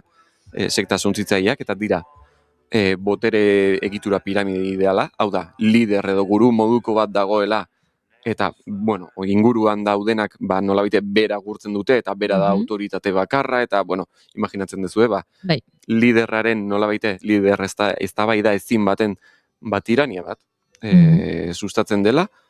Bigarrena da manipulazio mental eta psikologikoa, estrategia ezberdinak erabiltzen dira, kidearen pentsamendu kritikoa deusestatzeko, edo ala nola barkatu, maitasunezko bombardak eta esaten zaiona, hasieran babes eta maitasun handia eskaintzea, gero ondoren errudun sentimendua sortzea beregan, nolabait beldur bat izateko, eta maitasun hori bilatzeko sekta horren barruan. Gero bestea da isolamendu soziala, nolabait taldeak kidearen gizarte harremanak, adibidez familiarekin, lagunekin, nolabait harremanik ez izatea, hau da, bere harremanak bakarrikan soilik sektan oinarritza, eta laugarren puntua da, mesianismoa edo ikuspegi manikeoa esaten zaiola, hau dela, dualismo erradikala. Taldea mundua salbatzeko eta egia unibertsala gordetzeko aukeratu dela sinesarazten da, eta ikuspegia txuribeltz batetan sustatzen da. Taldeko kideak onak dira eta kanpoko guztiak txarrak. Eta sekta zuntzitzai bat identifikatzeko, badaude 12 galdera. Eta orain, botako ditut 12 galderak, eta saiatuko gara denon artean, badibidez. Bigarren kafea, sekta zuntzitzaile bada, bai edo ez. Hori erantzuten saiatuko gara. Ados? Adibidez, bigarren kafe esan dut, baina... Gustatzen zait. Adibidez, lehenengo galdera. Sekta bada, baina ez dakit literalki eta zehatz hitz egin da, eta egiten ari zaren lan eta gero esan dezakegun, bigarren kafea sekta badenik, baina bueno. Bueno, sekta zuntzitzailea kasu honetan. Vale, ados. Vale, lehenengo aldera. Zure ideiak aldatu behar izan aldituzu? Ez, adibidez, nik ez dut kafea gustoko, eta bigarren kafean lan egiteko, nik tinko heldu diot iritzi horri. Bai, eta nik ideia batzuk aldatu ditut nahi izan dudalako. Bueno, ideia batzuk aldatu edo, ideia batzuk garatu, sakondu, ikasi. Hori uste dute sekta zuntzitzailetako kidek. Bai, ados, orduan galdera ikurra. Ez, argi dago ez, Ez, bale. Vale, jarraitu. A ber, nik enuen jakin nahi ezer Kardashian eta Jennerri buruz, eta orain badakit. Bueno, baina ez da lehen iritzi bat zenuen eta orain guk derrigortuta. Ez saiatu gure ideiak aldatzen. Ara, vale. Bigarren galdera. Taldeak irrika handia erakusten du pertsona bat sartzen denean? Hau da, postasun handia? A ber, zuzara sartu zaren azken egotakoa, zuk erantzun marko duzu. Bai, guk beso zabalik hartzen dugu jendea. Bai, nahiko, bai, kontu zor. Zuretzat garrantzitsuak diren gauzak utzi behar izan dituzu alde batera? Ez. Nik uste, esango nuke ez. Guk futbola gorrotu dugu eta Iunek futbola argazkiak ateratzen ditu. Ez dago. Eta maite dugu berdin. Baina, horra arrazi badago, horren atzean, Dela, bestela espertiten naizela. Claro, nola, ikusta joan beharra daukazu. Eta lehen egiten genituen gauzak egiten jarraitzen dugu. Ez? Bai. Argi dago. Hemen esango nuke. Ezezkoa dela erantzuna. Ezezkoa, hori da. Marketu jarraitu. Vale. Laugarren puntua, galdera. Kide berriak bilatzera jarduera garrantzitsua da? Leopia gustatu zait. Kide berriak topatzea jarduera garrantzitsua da? Bai. Bada. Serioski hartzen dugu. Ni bizi naiz, edo nork, euskeraz, edo zerren inguruan baldin badaki, fitxaketa lanak egiten. Hori da. Noraitek esaten, adituak diozu. Bai, eske astronomian doktoria naiz, barkatu, bai, zediot beste lau esaldi esaten euskeraz, bale, zer egiten duzu asteazken goizetan esaterako, eta fitxatzen ditugu. Bai, kide berria fitxatzea garrantzitsua guretzako. Bai, edo norbait da superfrikia, ez dakite, arte kubistan, baina rollo enfermizo, etorri kubismai buruz hitz egitea bigarren kaferan, horrelako gauzak egiten ditu. Entzule, akaso zuk bigarren kafeko kolaboratzaile izan behar duzu, agian aditua zara zerbaitetan eta proposatu behar diguzu, gu kainabera eskutan ibiltzen gara, baina tira, zuek ere bota dezakezu amua honuntza. Bai, jarritu, neko. 5. galdera, liderrek agintaritza nabarmena aldute? Bai. Bai. Inigo hau nik ez dut esan. Nik ez dut esan, ni meni xili nago. Nork dio liderra Inigo dela? Horregatik, ni xili nago. Vale. Ideiak aldatzen saiatu dena goiuri izan da. Hori da. Agian goiuri da liderra? Kardashianismo. Bai, kardashianismo politikoa ere pixkat goiurik ekarri dugurera, beraz. Jarraitu neko. Ezin duzula gehiago jasan sentitzen alduzu batzuetan? Bai. Goiuri eta biok ezin dugu elkar jasan tarteka. Ez hain beste, Ia esan eta gutxi hau. Bai, igual ja pixka sekta nabaritzen ari da. Bai, batzuetan. Ikusiko dugu bukaeran galdera guztiak hartuta, konduan hartuta, a ber. Zure aurreko gizarte harremanak utzi aldituzu alde batera? Ez. Nik esango nuke ez. Jendea, gainera oso Bastakita egin nahi balin badugu plan bat kidok eta june etorri etortzekotan da eta esaten du bai, baina nire mutilagunarekin joango naiz eta gizego esango diogu, torri majo. Ez? Bai, nik ere esango nuke hemen... Egia da, noski, oso ondaneko.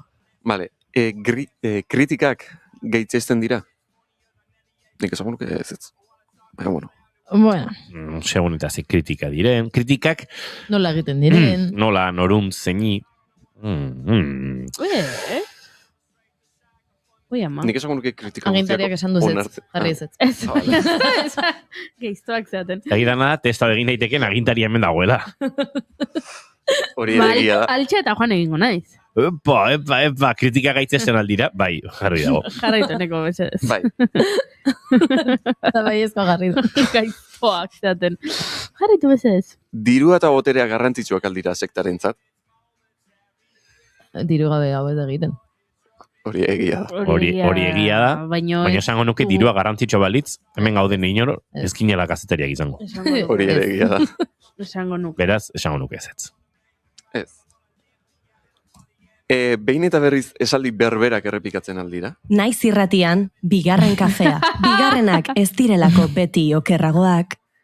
Bigarren kafea. Kit Kan and bigarren kafea. Emaiozu bigarren aukera bat egunari. Bai, errepikatu egiten dira. Entzuleo goizeko 11:29 minutu dira, hemen txegara zuzenean naiz irratian, bai, pixkat, bai, ez da nola esan entzuleo, baina... Baina bai. Puntudari gabe, galdera guztietarako erantzunak aldaude, bai. Zer? Urrengo galdera, saltatu dut. Pasadu dira. Motio zuenek hori galderak egite, Barkatu. Galdera guztietarako erantzunak aldaude. Noski. Bai. Arkazetaria gara. Ja, bai. Txiroak, baina edozer gauzetaz hitz egiteko prestatu gaituzte biologikoki. Biologikoki. Txip bat inokulatu ziguten, eta... Bai. Eta azkena, bilera eta beste ekitaldietara joateko beharturik sentitzen alza. Bai. Ez, barkatu, ez. Nola, Ez. Bilera eta beste ekitaldietara, guk hemen asteartetan afaritxo bat egiten dugu tarteka, eta goiurik beti kale egiten du. Eskina dut pijama jarri eta lutera joan. Ze afari egiten duzue? Zuk asteartetan beste afari batzuk egiten dituzu? Ez, asteartetan egiten ditugu afari batzuk. Barkatu, bueno. Eta bigarren kafe egunak antolatzen direnean, Barkatu, Imano González Gurrutxagak utzi gintuen azkenek orduan Bartzelonara joateko plan bat atera zitzaiolako. Barkatu, baina bigarren kafea zari gara edo korima zari gara? Imanol ez da bigarren kafea, ala? Bueno, bai, karo, purianen ere... Eta zeinek egiten ditu edizio elkarrizketa akustikoen bideo zoragarri horiek, eta... Egin pelota, berda. Ez, egin pelota, ez, baina... Imano González Gurrutxaga laizter etorriko da gurera, puri-purian tartea egitera, zen kontzentrauta ikusten duguan, ez da gizartan da bien, baina nik esango nuke, beharturik sentitu, ez dela hemen beharturik sentitzen inor. Bueno, behintzat behartuta sentitzen balin badira ondo disimulatzen dutela, ez da git. Ba, bueno... Sekta bada. Nik... Ez, bere ondorio estatu beharko du. Atera duen ondorioa da. Bai? Ez dela sekta zuntzitzei bat, baina gutxigatik. Ui, mugan gaude. Barkatu Zerrek ematen dizu mugan egotearena baiezkoak baldin badira gehiago ez ezkoak baino? Puntuazio desberdina daukate galdera... Hori da. Galderen arabera puntuazio... Ze azken aurrena da pixka nahiko... Adibidez, gutxiago balio du. Bueno, ze egun ederra guretzat, gure taldea. Zerren enekok pelota egin nahi izatea. Gure taldearentzat oso talde familia ederra osatu dugu, eta nola gaur ondorezatu dugun ez garela sekta suntsitzaile bat, agian horretan jarraituko dugu. Kroketa jatera joan barko gara, ospatzeko ez garela sekta suntsitzaile bat. Hori da. Don't know how to rhyme, but damn we try. But all I really know. Entzuleo, goizeko 11:43 minutu dira, eta bai, irratsaio honetan esaldiak errepikatu egiten dira. Horregatik gaude sekta bat izatetik gertu, baina sekta jatorra gara ez pentsa. Hori denek esaten dute, sinistu gehiagi. So when I'm all choked up and I can't find the words, every time we say goodbye, baby. Eneko Iturbe gurekin geratuko da, baina Imanol González Gurrutxaga badator gurera, eta hemen konzentratuta zinean kaskoa jantzita anlanean Imanol, baina June Romatiti barguren zurekin sartzen ari zen. Ez dakitze martxa. Ez da inongo nobedadea. Ez, egia esan nahiko ikoa da. Baina, bueno, egunon. Egunon, Imanol, egunon. Ideia aldaketa bat izan da, Julenek eragin didan ideia aldaketa bat sekta honetan. Bestela lehenoen nintzen sartzen. Zuma faltan bota duzu batez ere Imanolek Julen azken boste honetan, Zuze faltan bota? Egia da Julen normalen etortzen da aste hartetan, eta zentzortan ez digula asko afektatu. Zango bazien pare bat aste, bueno. Hemendik Julenentzako agur bero bat, Nik botatzen dut faltan. Desarka da handi bat. Nik dauket pixkat Estokolmo sindromea pasan nuen aurreko astean asteburu guztia berarekin, orengo hontan zubi guztia berarekin, pixkat Estokolmo sindromea bere txiste txarrak eta horrelakoak entzuten, eta gero bere urduritasun horiek batean ez antolakuntzaldetik, eta pixkat hor somatzen dut. I'll always remember us this way when you look. Puri-purian tartean murgildu behar dugu, Always Remember Us This Way, Lady Gagaren kantu honekin egin dugu nolabait zubilana, baina nolabait ere esan beharra daukagu, puri-purian tartean sartzeko beharrezkoa dugula honako kantu hau. You got the cinema.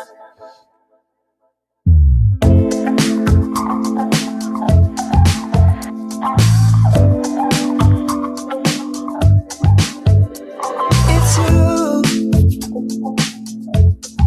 and I'm not getting over it. Darling, is it cool? From stopping when it comes to... 15 minutu ditugu zuentzat proposamenak egiteko, pelikulak eta telesaiak eta pelikulak eta Imanol González Gurrutxaga izango da abiatzen lehena filminen ikusgai dagoen proposamen batekin, Bookish-ekin. Ez da gitorrela oskatu garen, Bookish. Bai, Bookish. Telesai honek liburu denda bateko nagusi baten historia kontatzen du. Bigarren Gerra Mundialan ondoren gertatzen den historia bat da.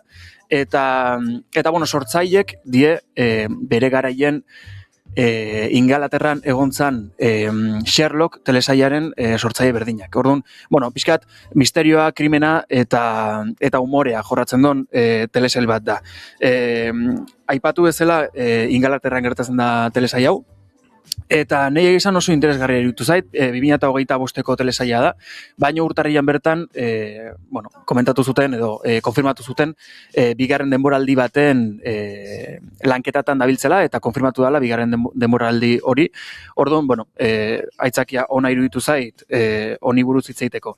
Eta hori, azken baten, kontatzen du liburu denda honen, liburu denda daukan pertsona honen historia, sartzen dalako behak dauka Churchillen gutun bat, behari idatzita dagona, eta horrei esker lortzen du poliziak berari laguntza eskatzea gertatzen dian investigazioan ingurun.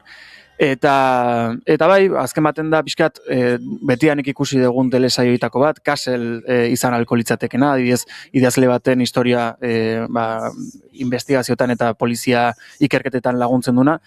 Baina, kasu honetan da Bigarren Gerra Mundialaren ondoren gertatzen den historia, orduan, bai janskerak, bai Londres, garaioitako Londres ikustea asko gustatu zait, eta bai, kurioso, interesgarria iruditu zait. Sinesgarria bintzaizu, garai hartako Londres dela? Bai, eta momentu askotan baita kontatzen die, justu gerran ondoren, de hecho, lehenengo kapitulon bertan, agertzen dia gorputz batzuk, ezur batzuk, eta hor aipatzen da bombak, aipatzen da gerra, eta irutzait, kontekstu aldetik nahiko barneratuta daula. Egia da gero nere begiak joditela, lokalizazio gutxi daudela, eta gauza asko errepikatzen diela, eta horrek, produzioan laguntzen du, baina gero ikuslean, konturatzen mazia denbora guztien leku berdinen zaudela, pixkat aspergarri inalda. Baina, egia da zentzu hortan gustatu zaitela ambientazioa. Aspergarri egin daiteke ez bada hori asmoa. Edo hori muina, adibidez, 12 Angry Men, 12 Hombres Sin Piedad pelikula, hori gertatzen da pelikula osoa gelatik atera gabe. 12 gizon daude gela mai baten inguruan, eta pelikula oso gertatzen da horretan, eta nola propos eginda dagoen, etzara aspertzen, ze intentzionalitate bat dago, ez? Bai, Agatha Christik beti okio baita atmosfera hau, bere garaien baita Moriartik, bueno, bizkat, Sherlock aipatu etela, Moriartik, La trinchera infinita baita grabatu zunen, dena edo gehiena etxe baten gertatzen da, eta ez zaizu oso aspergarri egiten, zuzenaritza aldetik, eta baina bai, egia hori, ezakitela ze puntuaino izan da, ni fijatu naizelako, edo benetan jendeari aspergarri inaltzaiola, baina, bueno, detaile txiki batzuk adibidez, trama asko gertatzen da liburu dendan pareko kalean, eta kale hori dago egur batzuz itxita bezala. Eta nik lehenengo aldin ikusunen izan zen, bueno, hori jarri ez dute, hemendik aurrea ez duelako ambientatu nahi, eta errezena delako egurezko pareta bat jartzea.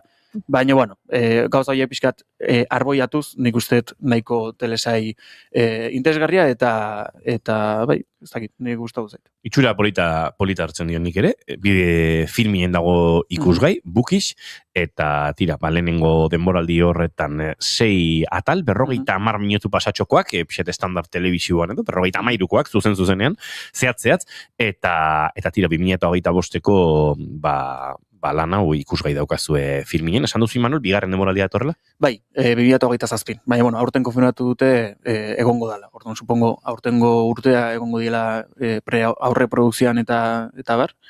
Eta hori. Ederki, hauxe lehen proposamena, baina bigarren bat ere egingo dugu, eta inzuzen ere, enekok dakarrena. Peaky Blinders, The Immortal Man, Netflixen ikusgai. Hori da, bai. Tommy. You live in a house haunted with ghosts of people who died because of you. You abandoned your kingdom and you abandoned your son. Ez zegoen esan ja beldurezko pelikula eta telsaiak ez zen intuela ekarriko? Ez, esan zen aurreko astean. Aurreko astean. Vale. Misterioa da, konfirmatzeagatik. Thrillerra da. Edo ez.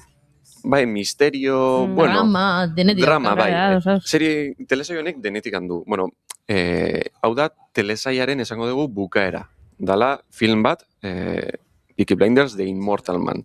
Eta ze gertatzen da pelikula honetan? Bueno, orain nenez hasiko telesaia goitik beraino azaltzen, baina esango dugu, zigarren denboraldia amaitzen denean protagonista, Tommy Shelby, nola bite, gizartetik separatu egiten da pixka bat. Bai, bakarrik egoteko beharra dauka. Hori da, bakarrik egoteko beharra dauka, ze, bueno, telesaian zehar, gauza asko gertatzen dira, bere mafia taldean, Peaky Blinders izena duen mafia taldean, eriotza batzuk egoten dira, eta, bueno, pixka bat hori dena kudeatu nahian, alde egiten du, nola baite, Birmingham mafioso horretatik. Eta, konturatzen da, orain bere semea den Duke Shelby, azten dela gaiztakeritan baita. Bere, Tommy Shelby bera gaztetan izan zen bezalakoa izaten. Eta orduan, hausnarketa horretan, joaten da bere semea salbatzera. Zeatikan salbatu behar du bere semea, ze bere semeak konturatu gabe sartu da marroi batean ikeragarri handia. Ze orain dago naziekin tratuak egiten, eta konturatzen da, baina ez dakize punturaino. Hori da, ez dakize puntutaraino, eta, orduan, Tommy Shelbyk hartzen du papera nola baite, nire semea salbatzera joango naiz, hau ez dela galdin gozeigu, eta, nola baite, bere semea salbatzera joaten da. Gainera niri, harritu nauen gauzetako da, aktoretako batek ezin zuela film honetan parte hartu, bizitza errealean kartzelan sartu zutelako, eta, nola bite... Nola kudatu duten hori? Hori da, nola kudatu duten pertsonai horren ez egotearen horrizte. Erabili dute gidoian zati garrantzitsuenetako bat, eta historiaren zati garrantzitsuenetariko bat, bere galeran...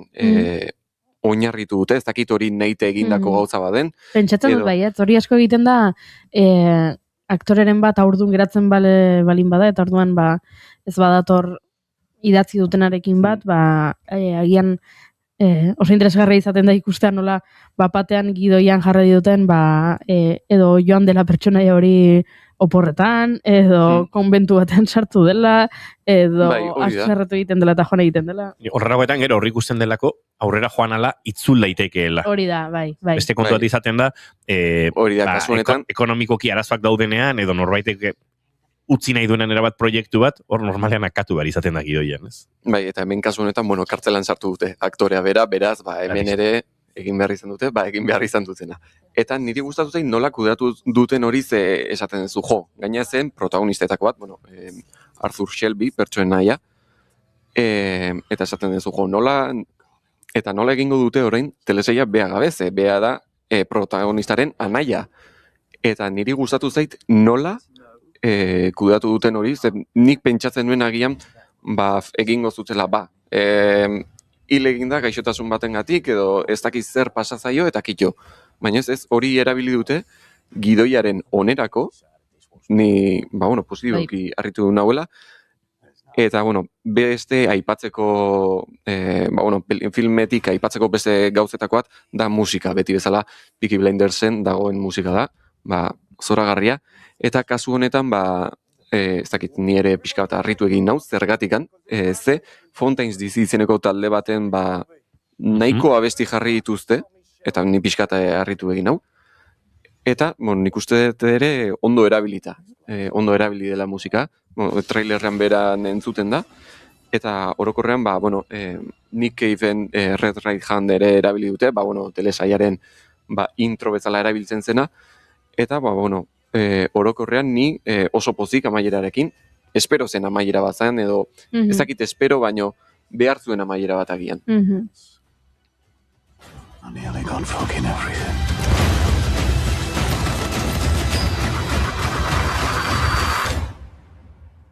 But nearly doesn't count.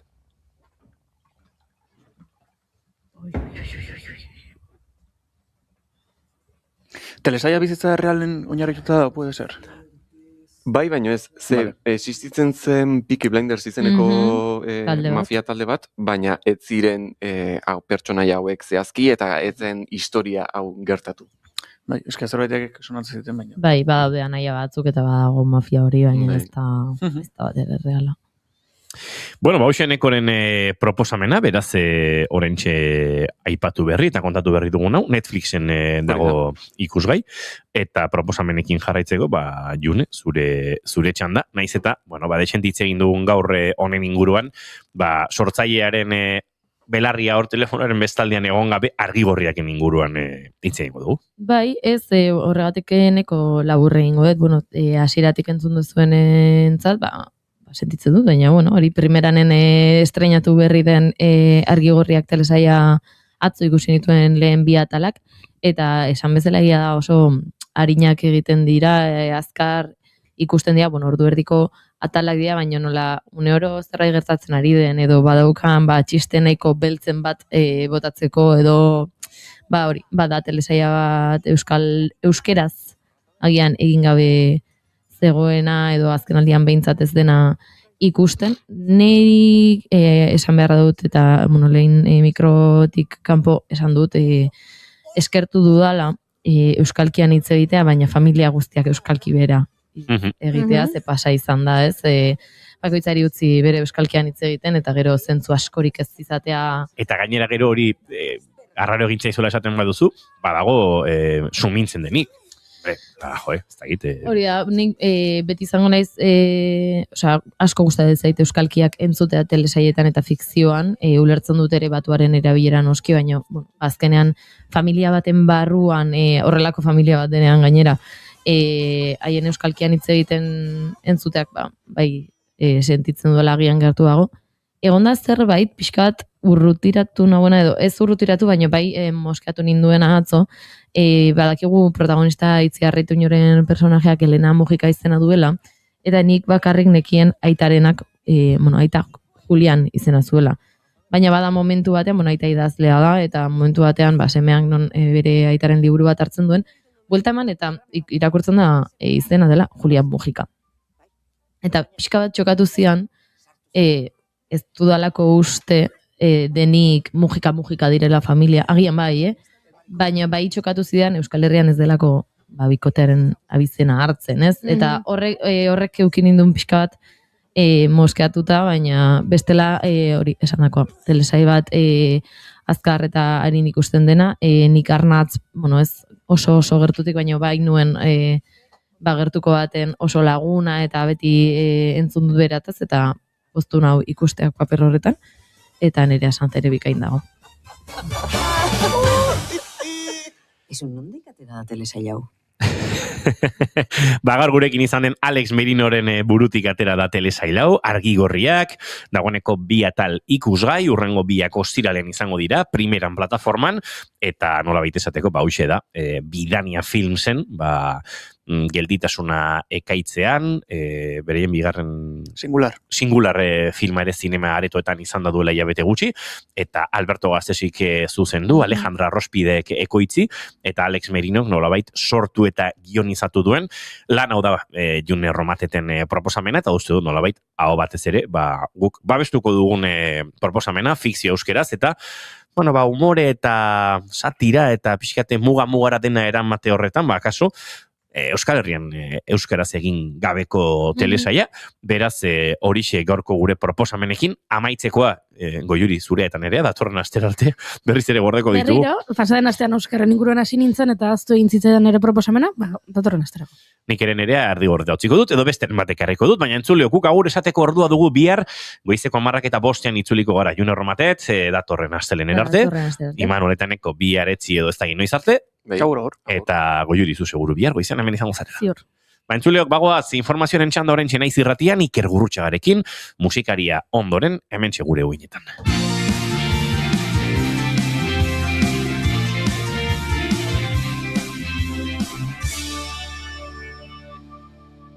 Keep calm and bigarren kafea.